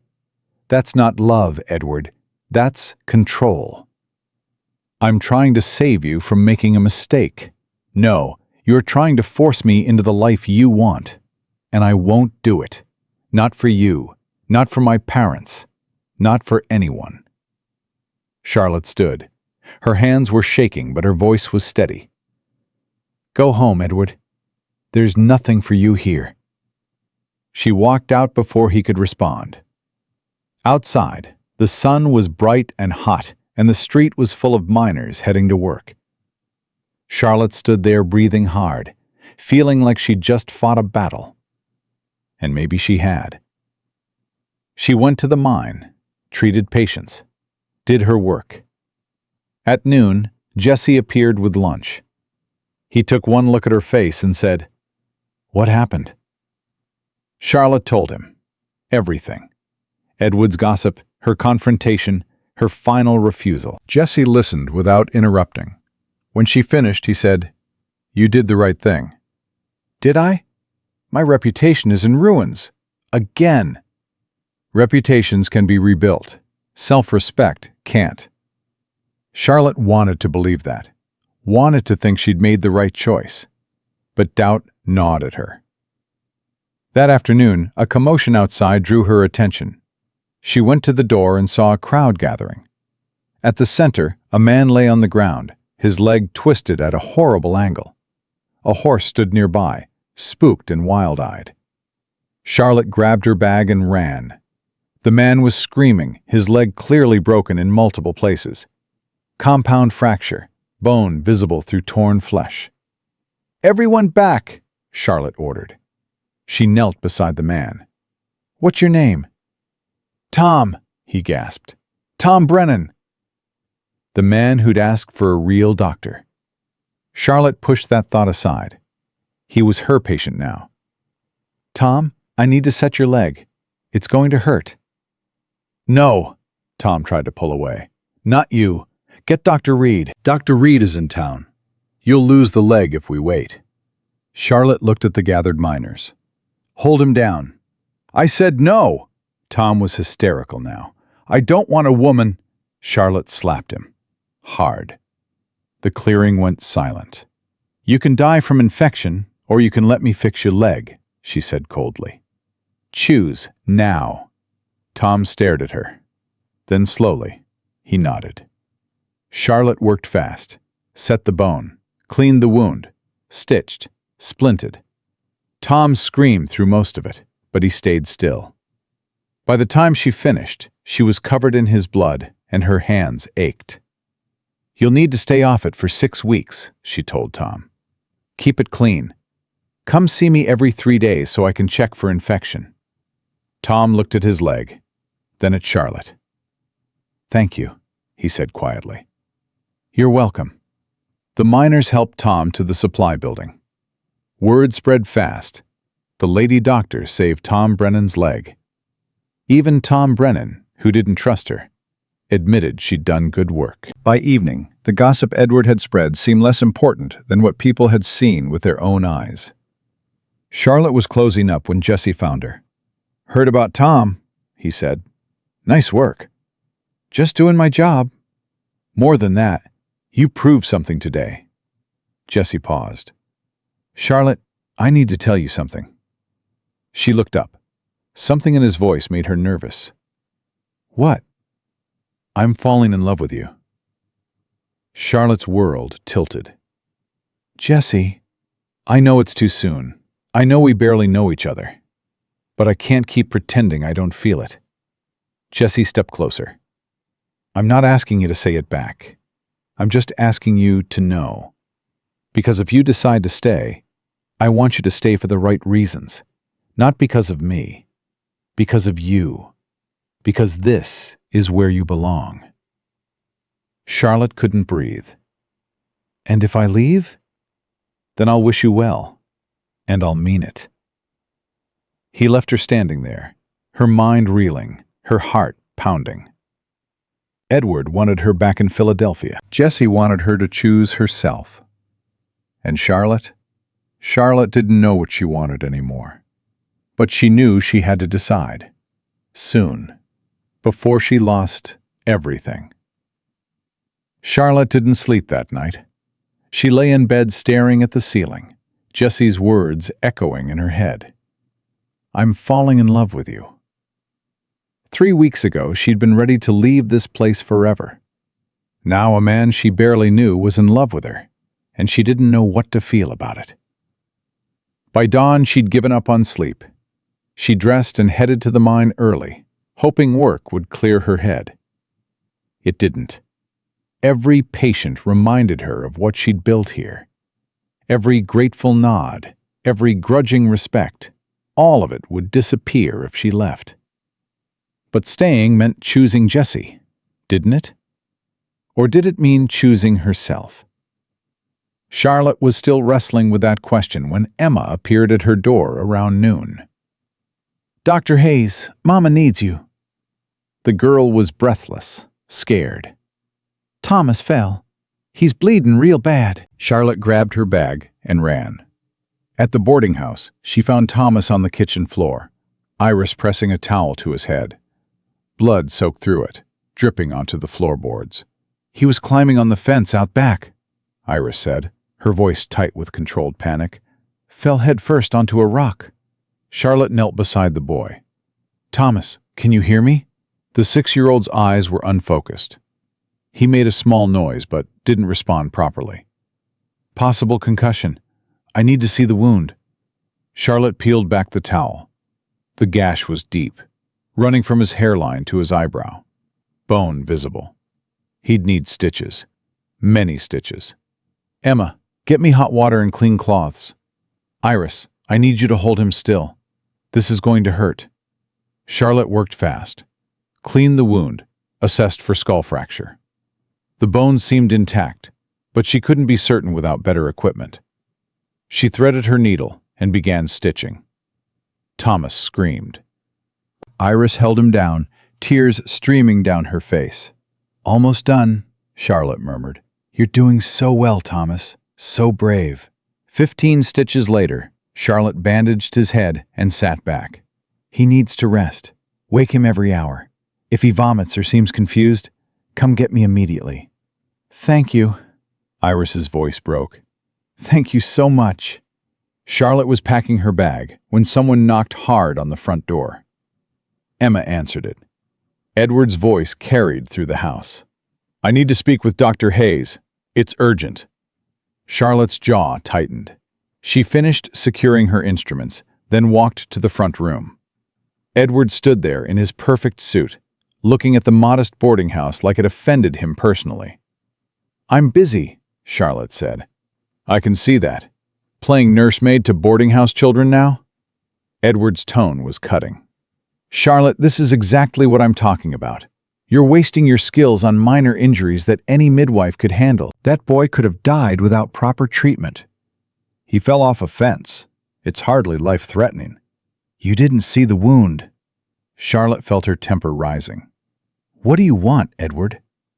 "I've sent a telegram to your father. Told him everything. Your living situation, your primitive working conditions, your association with that rancher." Edward paused. "He's cutting you off. Effective immediately. No more trust fund.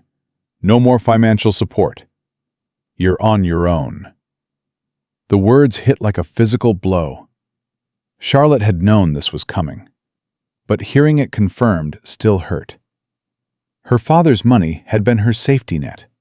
Without it, "I don't need his money," she said, forcing the words steady.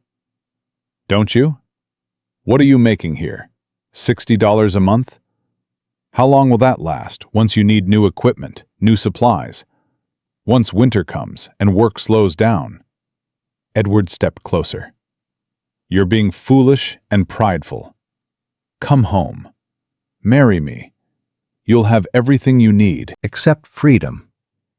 "Freedom," Edward laughed bitterly. "Is that what you call this? Living in a boarding house, working yourself to exhaustion, throwing yourself at a cowboy who can barely read?" "Jessie can read perfectly well." "Oh, so now we're defending him." Edward's expression hardened. "Charlotte, be honest. Is this really about medicine, or is it about him?" The question stopped her cold. Charlotte opened her mouth to deny it, but the words wouldn't come. Because Edward wasn't entirely wrong. Somewhere along the way, This had stopped being just about her career. Jesse had become part of the equation. His steady presence, his quiet support, the way he looked at her like she mattered. "It's about both," she said finally. "I won't apologize for that." "Then you're a fool." Edward picked up his hat. "I'm leaving on tomorrow's train. This is your last chance. Come with me or lose everything." He left. Charlotte stood there shaking, aware of Iris watching from the doorway. "He's wrong," Iris said quietly. "You're not losing everything. You're gaining yourself." Charlotte wanted to believe that, but doubt was a persistent, nagging thing. She spent the afternoon at the mine, throwing herself into work. Treated a sprained wrist, a fever, a cut that needed stitches. Each patient was a reminder that she mattered here, that she was needed. Jesse found her as the sun started to set. He leaned in the doorway, watching her organize supplies with unnecessary intensity. "Heard Edward's leaving tomorrow," he said.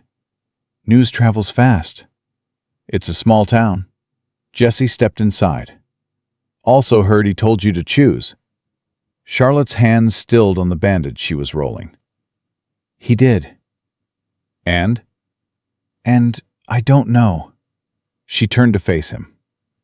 "Jesse, I need you to be honest with me. If I stay, if I choose to stay, what happens between us?" Jesse was quiet for a long moment. Then he said, "I meant what I said last night. I'm falling in love with you. But I'm not asking you to love me back. I'm asking you to stay, because this is where you belong. Because you're building something that matters. The rest," he shrugged, "the rest will figure itself out." "What if it doesn't?" "Then we'll still be friends, still be colleagues. I can live with that if it means you're happy." Charlotte searched his face for any sign of manipulation, of expectation. She found none. Just honesty and a vulnerability that made her chest ache. "I need time," she said. "Take all the time you need." But time was running out. Edward was leaving tomorrow. Her father had cut her off. And Charlotte still didn't know what she wanted. That evening, she sat with Emma and Thomas in the boarding house. Thomas was doing well, alert and complaining about his headache. A good sign. Emma pestered Charlotte with questions about stitches and concussions, and whether she'd ever saved someone who was almost dead. "Once," Charlotte admitted, "in medical school, a man came in with a stab wound. He'd lost so much blood we thought he wouldn't make it. But we worked on him for 6 hours, and he survived." "Did you feel like a hero?" Emma asked. "I felt exhausted. And grateful. And like maybe all the hard work had been worth it." "Do you feel that way now?" Charlotte looked at this little girl who wanted to be a doctor, at her brother with his bandaged head, at Iris hovering protectively nearby. "Yes," she said, "I do." Later, alone in her room, Charlotte pulled out a piece of paper and started writing. Not to her father. There was nothing left to say to him. To her mother. The letter was honest and raw and probably foolish. She told her mother about the mine, about Jesse, about choosing a life that made her happy, even if it disappointed everyone else. She sealed it before she could change her mind and left it on the dresser to mail tomorrow. Tomorrow, when Edward left, when she had to decide. Charlotte lay down and closed her eyes. This time, sleep came. She woke to pounding on her door again. But this time it was still dark, middle of the night dark, and the voice shouting her name was panicked. "Dr. Hayes! Dr. Hayes, please!" Charlotte stumbled to the door. A miner stood there, wild-eyed and terrified. "It's Dr. Reed. He's been shot. You gotta come, now!" Charlotte's blood went cold. She dressed faster than she ever had, grabbed her bag, and ran. The man led her to Reed's clinic. Inside, Reed lay on one of his own examination tables, his shirt soaked with blood. Another miner was trying to apply pressure to the wound. "What happened?" Charlotte demanded, moving into action. "Robbery. Someone tried to break into his clinic. Dr. Reed heard them, came down to stop them. They shot him." Charlotte cut away Reed's shirt. The bullet had entered his upper chest, right side, possibly hit the lung. She needed to operate now. "Get me hot water, clean towels, all the surgical instruments, and somebody find Jesse Thornton. I need extra hands." The miners scattered. Charlotte worked fast, assessing the damage. Reed was conscious, but fading.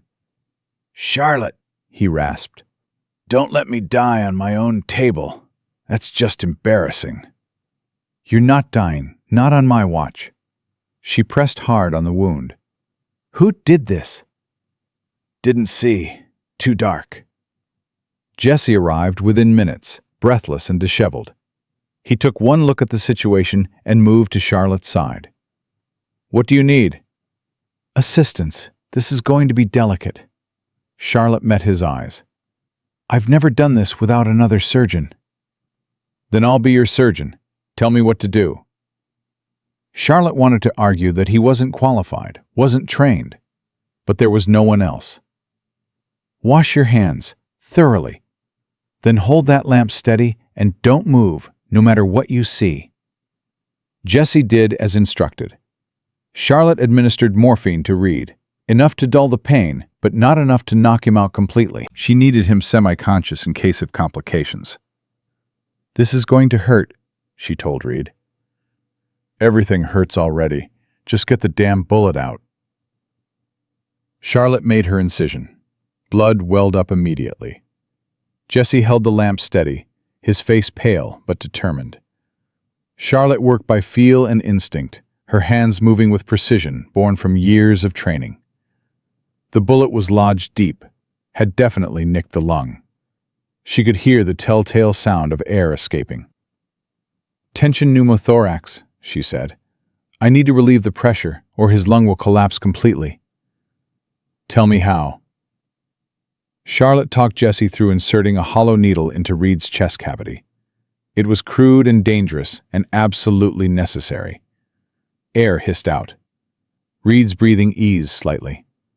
"Good. Now hold this while I extract the bullet." The next 20 minutes were the longest of Charlotte's life. She dug out the bullet, repaired the damage to the lung as best she could with limited tools, sutured everything closed. By the end, her hands were shaking and she was covered in blood. But Reed was stable, alive. "You did it," Jesse said quietly. Charlotte looked at Reed, at his chest rising and falling steadily. "We did it." She cleaned up and bandaged the wound while Jesse disposed of the bloody cloths. Dawn was breaking by the time she finished.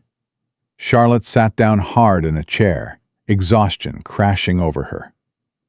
"You should rest," Jesse said. "Can't. Need to watch him for the next few hours. Make sure there's no complications." "Then I'll watch with you." They sat there together in Reed's clinic as the sun came up. Charlotte checked Reed's pulse regularly. His breathing remained steady. The crisis had passed. "That was incredible," Jesse said. "What you just did."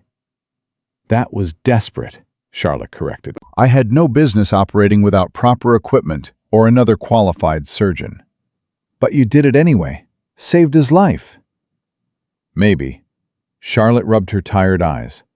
"Or maybe I just delayed the inevitable.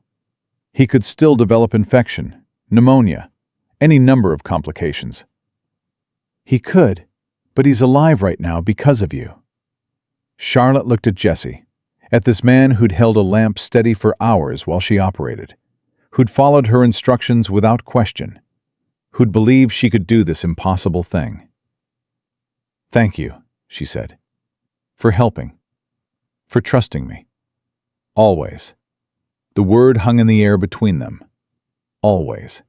Like a promise. Like a future. Reed stirred, his eyes opening. "Did I die?" "Not yet," Charlotte said. "You're stuck with us a while longer." Damn shame. Was looking forward to the rest. Reed's voice was weak but clear. Charlotte, that was extraordinary work. Would you learn to operate under those conditions? I didn't. I improvised. Best kind of medicine. Reed coughed, then winced. Listen, I need to tell you something. Before the shooting, I was going to offer you a partnership. Equal shares in this practice. Better equipment, steady income, legitimate standing in the community.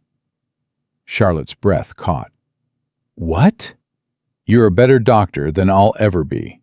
Faster, more skilled, more willing to take risks. This town needs you. I need you. Reed paused. I know Edward Morrison offered you everything back in Philadelphia, but I'm offering you something different. A chance to build something real out here. What do you say? Charlotte couldn't speak. A partnership with Reed meant security, meant legitimacy, meant she could stay without worrying about money or supplies or whether she was making the right choice. It meant she could have everything. She started. The door slammed open. Edward stood there taking in the scene. Charlotte, covered in blood, Jessie beside her. Reed lying bandaged on the table. Good God, Edward said. What happened here? Gunshot wound, Charlotte said shortly.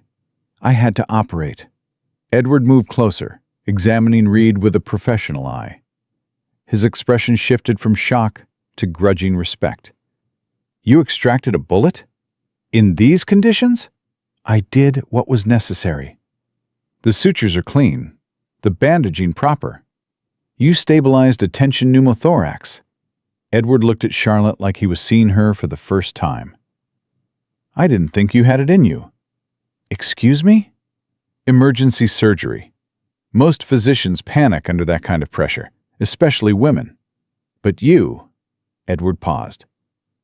You're actually competent. Rage flooded through Charlotte. Actually competent? I graduated top of my class. I've been telling you I was qualified for years. You just refuse to believe it because I'm a woman. Perhaps I was wrong about that. Perhaps? Charlotte stood, her hands still trembling from the surgery. You've spent the last 3 days trying to destroy my career, spreading gossip, undermining my credibility, threatening to cut off my family's support. And now, after watching me save a man's life, you admit I might be competent? Charlotte, I'm trying to apologize. Too late. She grabbed her blood-soaked medical bag. I don't want your apology. I don't want your respect. I don't want anything from you except for you to get on that train and leave me alone. Be reasonable. I am being reasonable. Charlotte's voice shook. You wanted me to choose. I choose this. I choose Nevada. I choose medicine on my own terms. I choose Jessie. She stopped, the words surprising even her. Jessie looked up sharply. Edward's face hardened. So it is about him. No, it's about me finally understanding what I want. And what I want is a life where I'm valued for my skills, not tolerated despite my gender. Where I can practice medicine the way I was trained, where I don't have to fight every single day just to be heard. Charlotte met Edward's eyes. You would never give me that. This town will. That's the difference. Edward stared at her for a long moment. Then he picked up his hat. You're making a mistake. Maybe, but it's my mistake to make. After he left, silence filled the clinic. Reed had closed his eyes, either sleeping or pretending to give them privacy. Jessie stood slowly, his gray eyes fixed on Charlotte. Did you mean that? He asked. About choosing this town? About you. Charlotte's heart hammered. I meant it. I'm staying, Jessie. Not because you asked me to. Not because Edward tried to make me leave. Because this is where I belong. Jessie crossed to her in 3 steps and kissed her. It was urgent and gentle and full of everything he'd been holding back. Charlotte kissed him back, tasting dust and hope and possibility. When they broke apart, Jessie rested his forehead against hers. I love you, he said. I know it's too soon and too much, but I don't care. I love you. Charlotte hesitated. The words caught in her throat, not because she didn't feel them, but because saying them and committing completely meant admitting this was real. You don't have to say it back, Jessie said quickly. I just needed you to know. I'm not good at this, Charlotte admitted. At feelings. At letting people in. I've spent my whole life keeping walls up, keeping people at a distance. Then we'll take it slow as you need. What if I can't give you what you want? You already have. Jessie cupped her face gently. You stayed. That's enough. Charlotte wanted to believe him, wanted to think love could be that simple. But she'd seen too much, lost too much, fought too hard to trust easily. Give me time, she said. All the time in the world. They spent the rest of the day monitoring Reed. By evening, he was stable enough that Charlotte felt comfortable leaving. She and Jessie walked back to the boarding house together through the golden evening light. What happens now? Charlotte asked. Now we build a life. Together or separate, whatever you need. Jessie glanced at her. I meant what I said earlier. I'm not expecting anything just because you decided to stay. What if I want expectations? Jessie stopped walking. What? Charlotte turned to face him. What if I want more than friendship and professional respect? What if I want... She struggled for words. What if I want to see where this goes? Then we'll see where it goes. Jessie's smile was slow and genuine. No rush, no pressure, just us figuring it out together. It sounded too good to be true, but Charlotte was tired of being suspicious, tired of protecting herself. Maybe it was time to take a different kind of risk. At the boarding house, Iris met them with news. Edward Morrison checked out of the hotel, took the afternoon train east. He's gone. Relief flooded through Charlotte. Good. And this came for you. Iris handed her a telegram. Charlotte opened it with trembling hands. The message was brief. Heard about Reed. Proud of you. Come home when ready. Love, Mother. Not forgiveness, not approval, but not rejection either. Just acknowledgement. It was more than Charlotte had expected. Good news? Jessie asked. Complicated news. Charlotte folded the telegram. My mother wants me to come home. Eventually. But on my terms, not theirs. Will you? Someday. To visit. But this is my home now. She looked at Jessie, at Iris watching from the doorway, at Emma peeking out from behind her mother. This is where I belong. That night, Charlotte slept deeply for the first time in days. She dreamed of surgery and starlight and steady gray eyes. When she woke, the sun was already up, and someone was knocking gently on her door. Dr. Hayes? Emma's voice. There's a man here to see you. Says his name is Little Wolf, and he needs a doctor. Charlotte dressed quickly and went downstairs. A young native man stood in the front room, clearly uncomfortable. He wore a mix of traditional and Western clothing, and his expression was guarded. You're Dr. Hayes? He asked. I am. My sister is sick. Very sick. Our medicine man has tried everything, but she's getting worse. I heard you saved the white doctor. Will you help us? Charlotte didn't hesitate. Of course. Let me get my bag. Jessie was waiting outside with horses. Figured you'd need a guide, he said.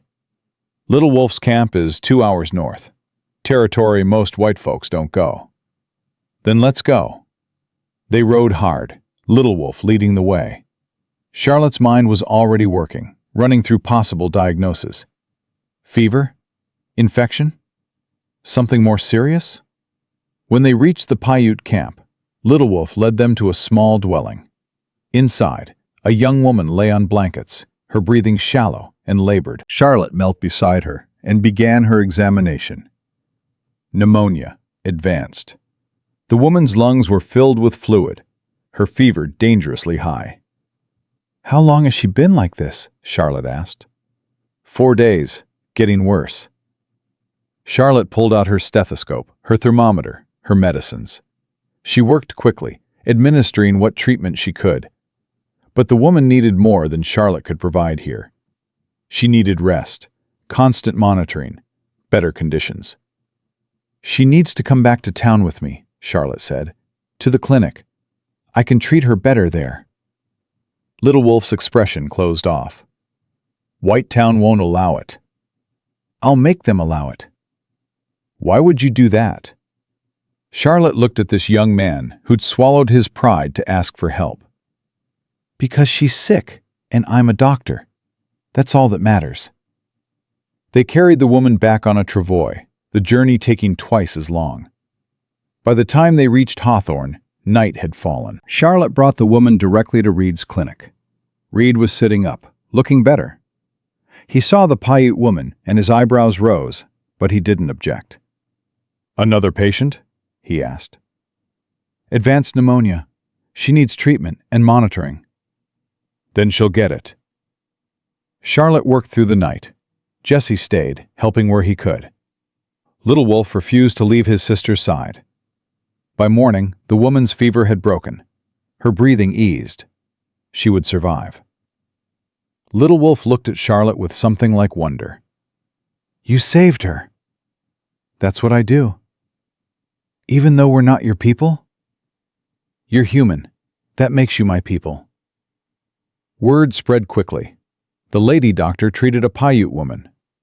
Some people muttered about it. Others praised her. Charlotte didn't care about either reaction. She'd done what was right. And that, she realized, was the only thing that mattered.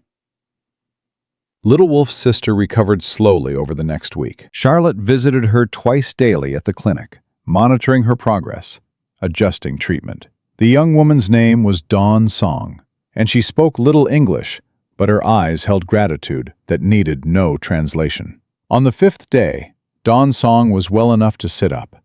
Little Wolf brought traditional foods his mother had prepared, and Charlotte showed him how to continue the breathing exercises that would strengthen his sister's lungs. "You saved her life," Little Wolf said. It wasn't the first time he'd said it, but this time his voice held something different. Respect. Trust. "She's strong. She did most of the work herself." "No, you did." Little Wolf paused. "My people have been here long before white settlers came. We have our own medicine, our own ways. But you didn't dismiss that. You worked with it.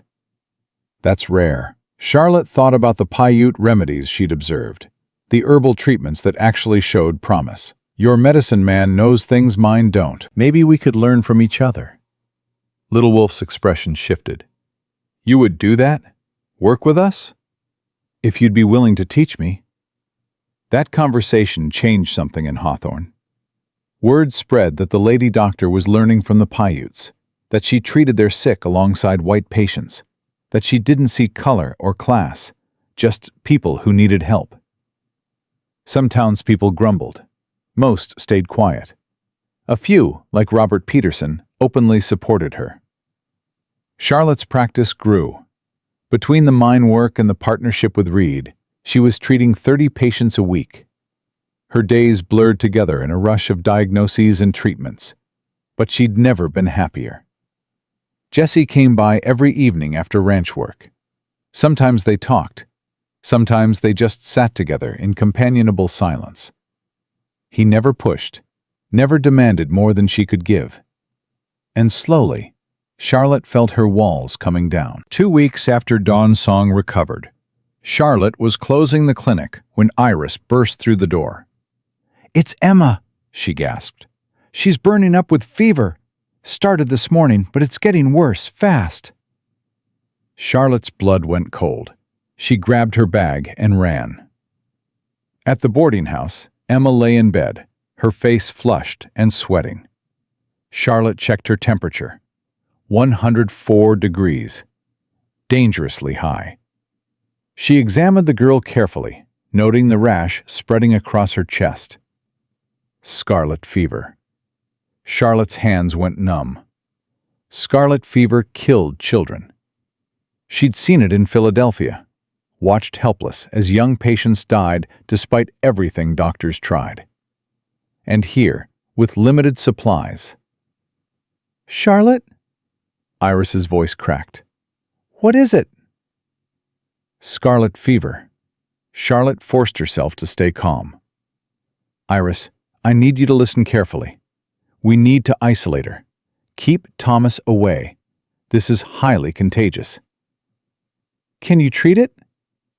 "I can try." Charlotte worked through the night. Cool compresses to bring down the fever.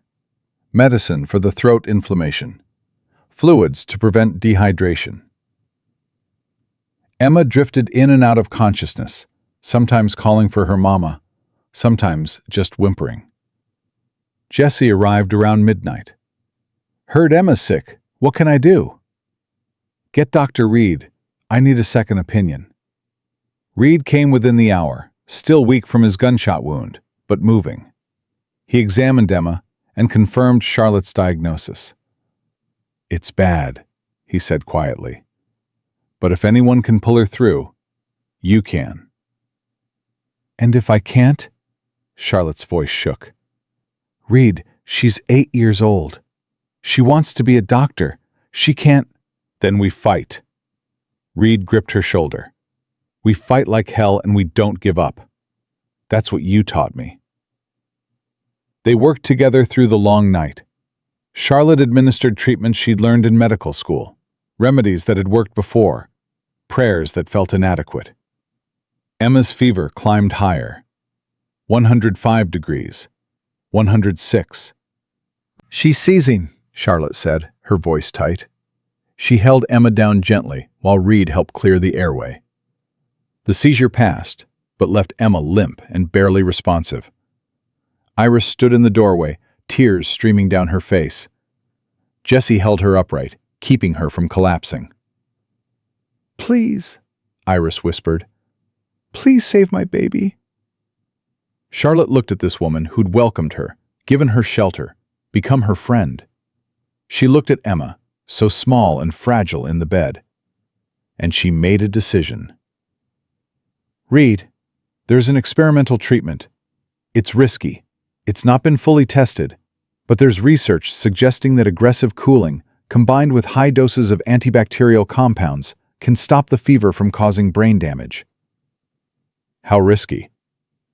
"Very. The shock to her system could kill her faster than the fever." Reed didn't hesitate. "Do it." Charlotte worked fast. She packed Emma in ice, monitoring her temperature constantly, administered the compound she'd been afraid to try. For 2 hours, nothing changed. Emma's fever stayed high. Her breathing stayed shallow. Then, slowly, the fever began to drop. 105. 104. 103.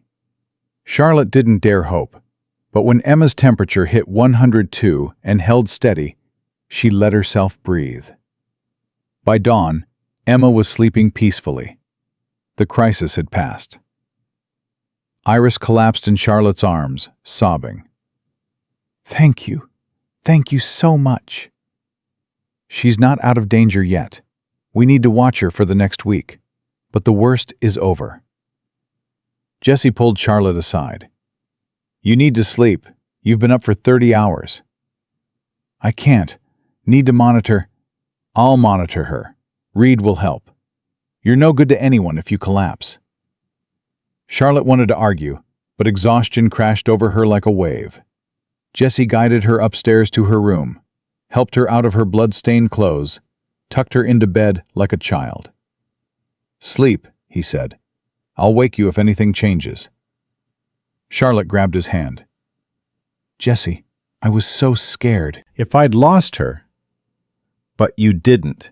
You saved her, like you've saved everyone else." He kissed her forehead. "You're a miracle, Charlotte Hayes. I hope you know that." She fell asleep to the sound of his voice and the feel of his hand in hers. When she woke, it was late afternoon. Charlotte shot out of bed and ran downstairs. Emma was sitting up, pale but alert, drinking broth while Iris hovered nearby. Dr. Hayes, Emma's voice was weak but excited. Mama says you saved my life again. You're a tough patient, Emma. Hard to keep down. When I'm a doctor, I'm going to be just like you, brave and smart and never giving up. Charlotte felt tears prick her eyes. She sat on the edge of the bed. When you're a doctor, you'll be better than me. You'll have better training, better tools, and you'll learn from all my mistakes. You don't make mistakes. Everyone makes mistakes. The key is learning from them. That evening, Charlotte sat on the porch with Jessie. The summer air was cooling as the sun set, and for the first time in weeks, she felt peaceful. "I've been thinking," Jessie said, "about us." Charlotte's heart jumped. "What about us?" "We've been dancing around this for weeks now, being careful, taking it slow. And that's fine if that's what you need. But Charlotte, I need you to know something." He turned to face her. "I'm not going anywhere. Whether you love me back or not, whether we end up together or just friends, I'm staying. You're stuck with me." "Jessie, let me finish. You've spent your whole life fighting to be taken seriously, fighting to be independent, fighting to prove yourself. And I don't want to be another thing you have to fight. I want to be the person who makes fighting easier, who stands beside you when things get hard, who celebrates when things go right." He took her hand. "I love you, and I'm not asking you to say it back until you're ready. But I am asking if you can see a future with me, any kind of future."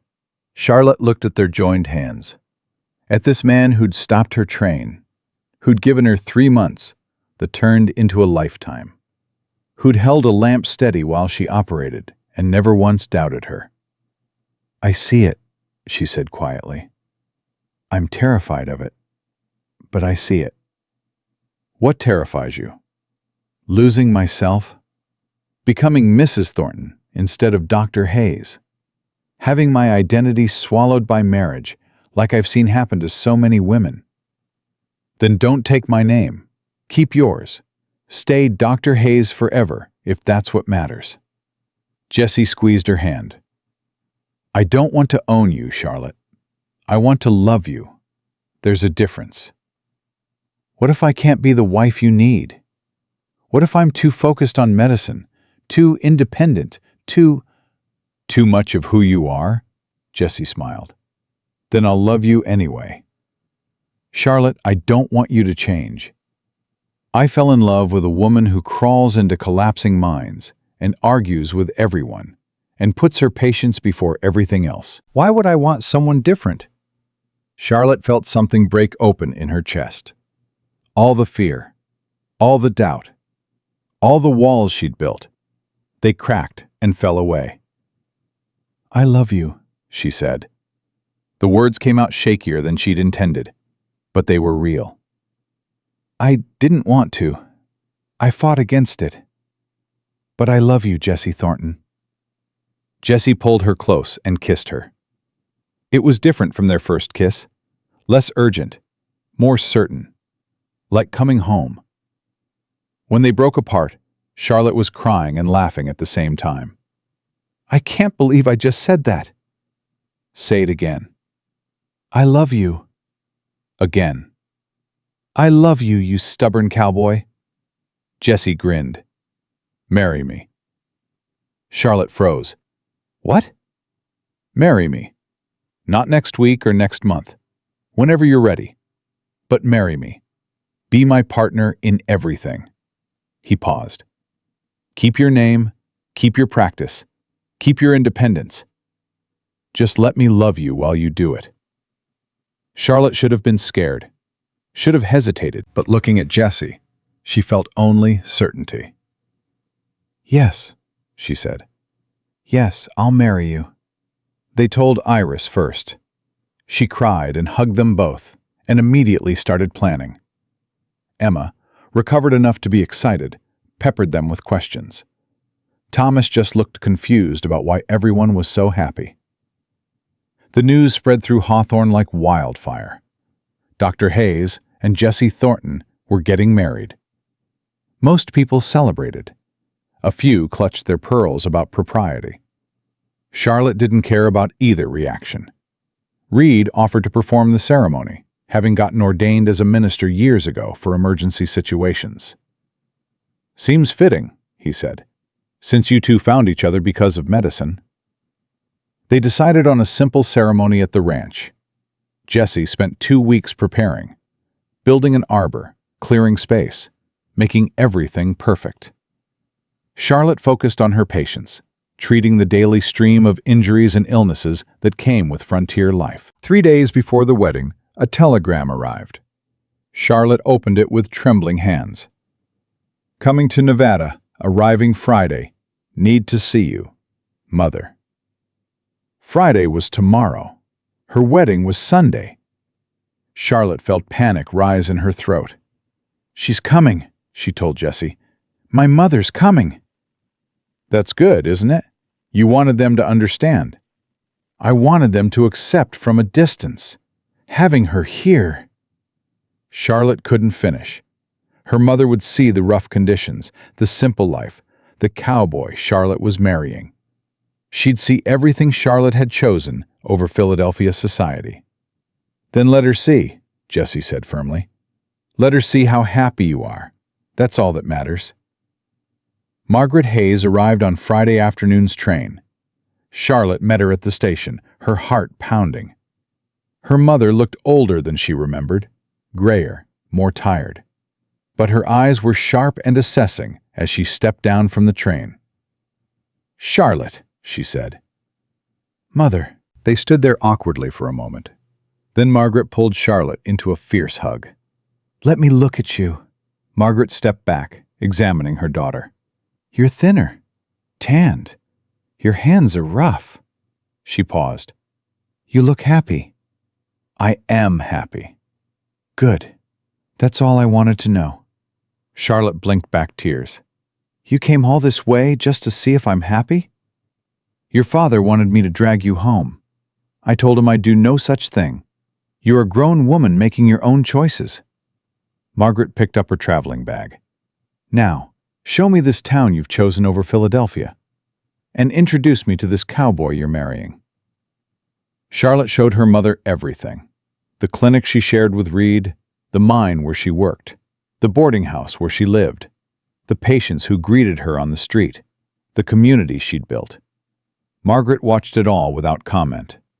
When they reached Jessie's ranch, Jessie was waiting on the porch, clearly nervous. "Mrs. Hayes," he said, removing his hat, "it's an honor to meet you." Margaret studied him like a specimen. "So you're the man who stopped my daughter from boarding a train?" "Yes, ma'am." "And you love her?" "More than anything." "Will you respect her career? Her independence?" "Always. I'm marrying a doctor, not acquiring a housewife." Margaret's expression softened. "Good answer."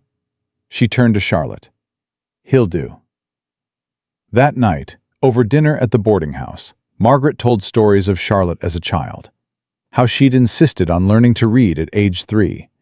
How she'd announced at 5 that she'd be a doctor. How she'd never let anyone tell her she couldn't do something. "You were always stubborn," Margaret said. "Always so certain of yourself. It terrified me. I thought the world would break you." "It tried," Charlotte admitted. "But I'm tougher than I look." "You get that from me," Margaret smiled. "Your father may have the money, but I have the spine." "Where do you think you learned to fight?" The wedding was small and perfect.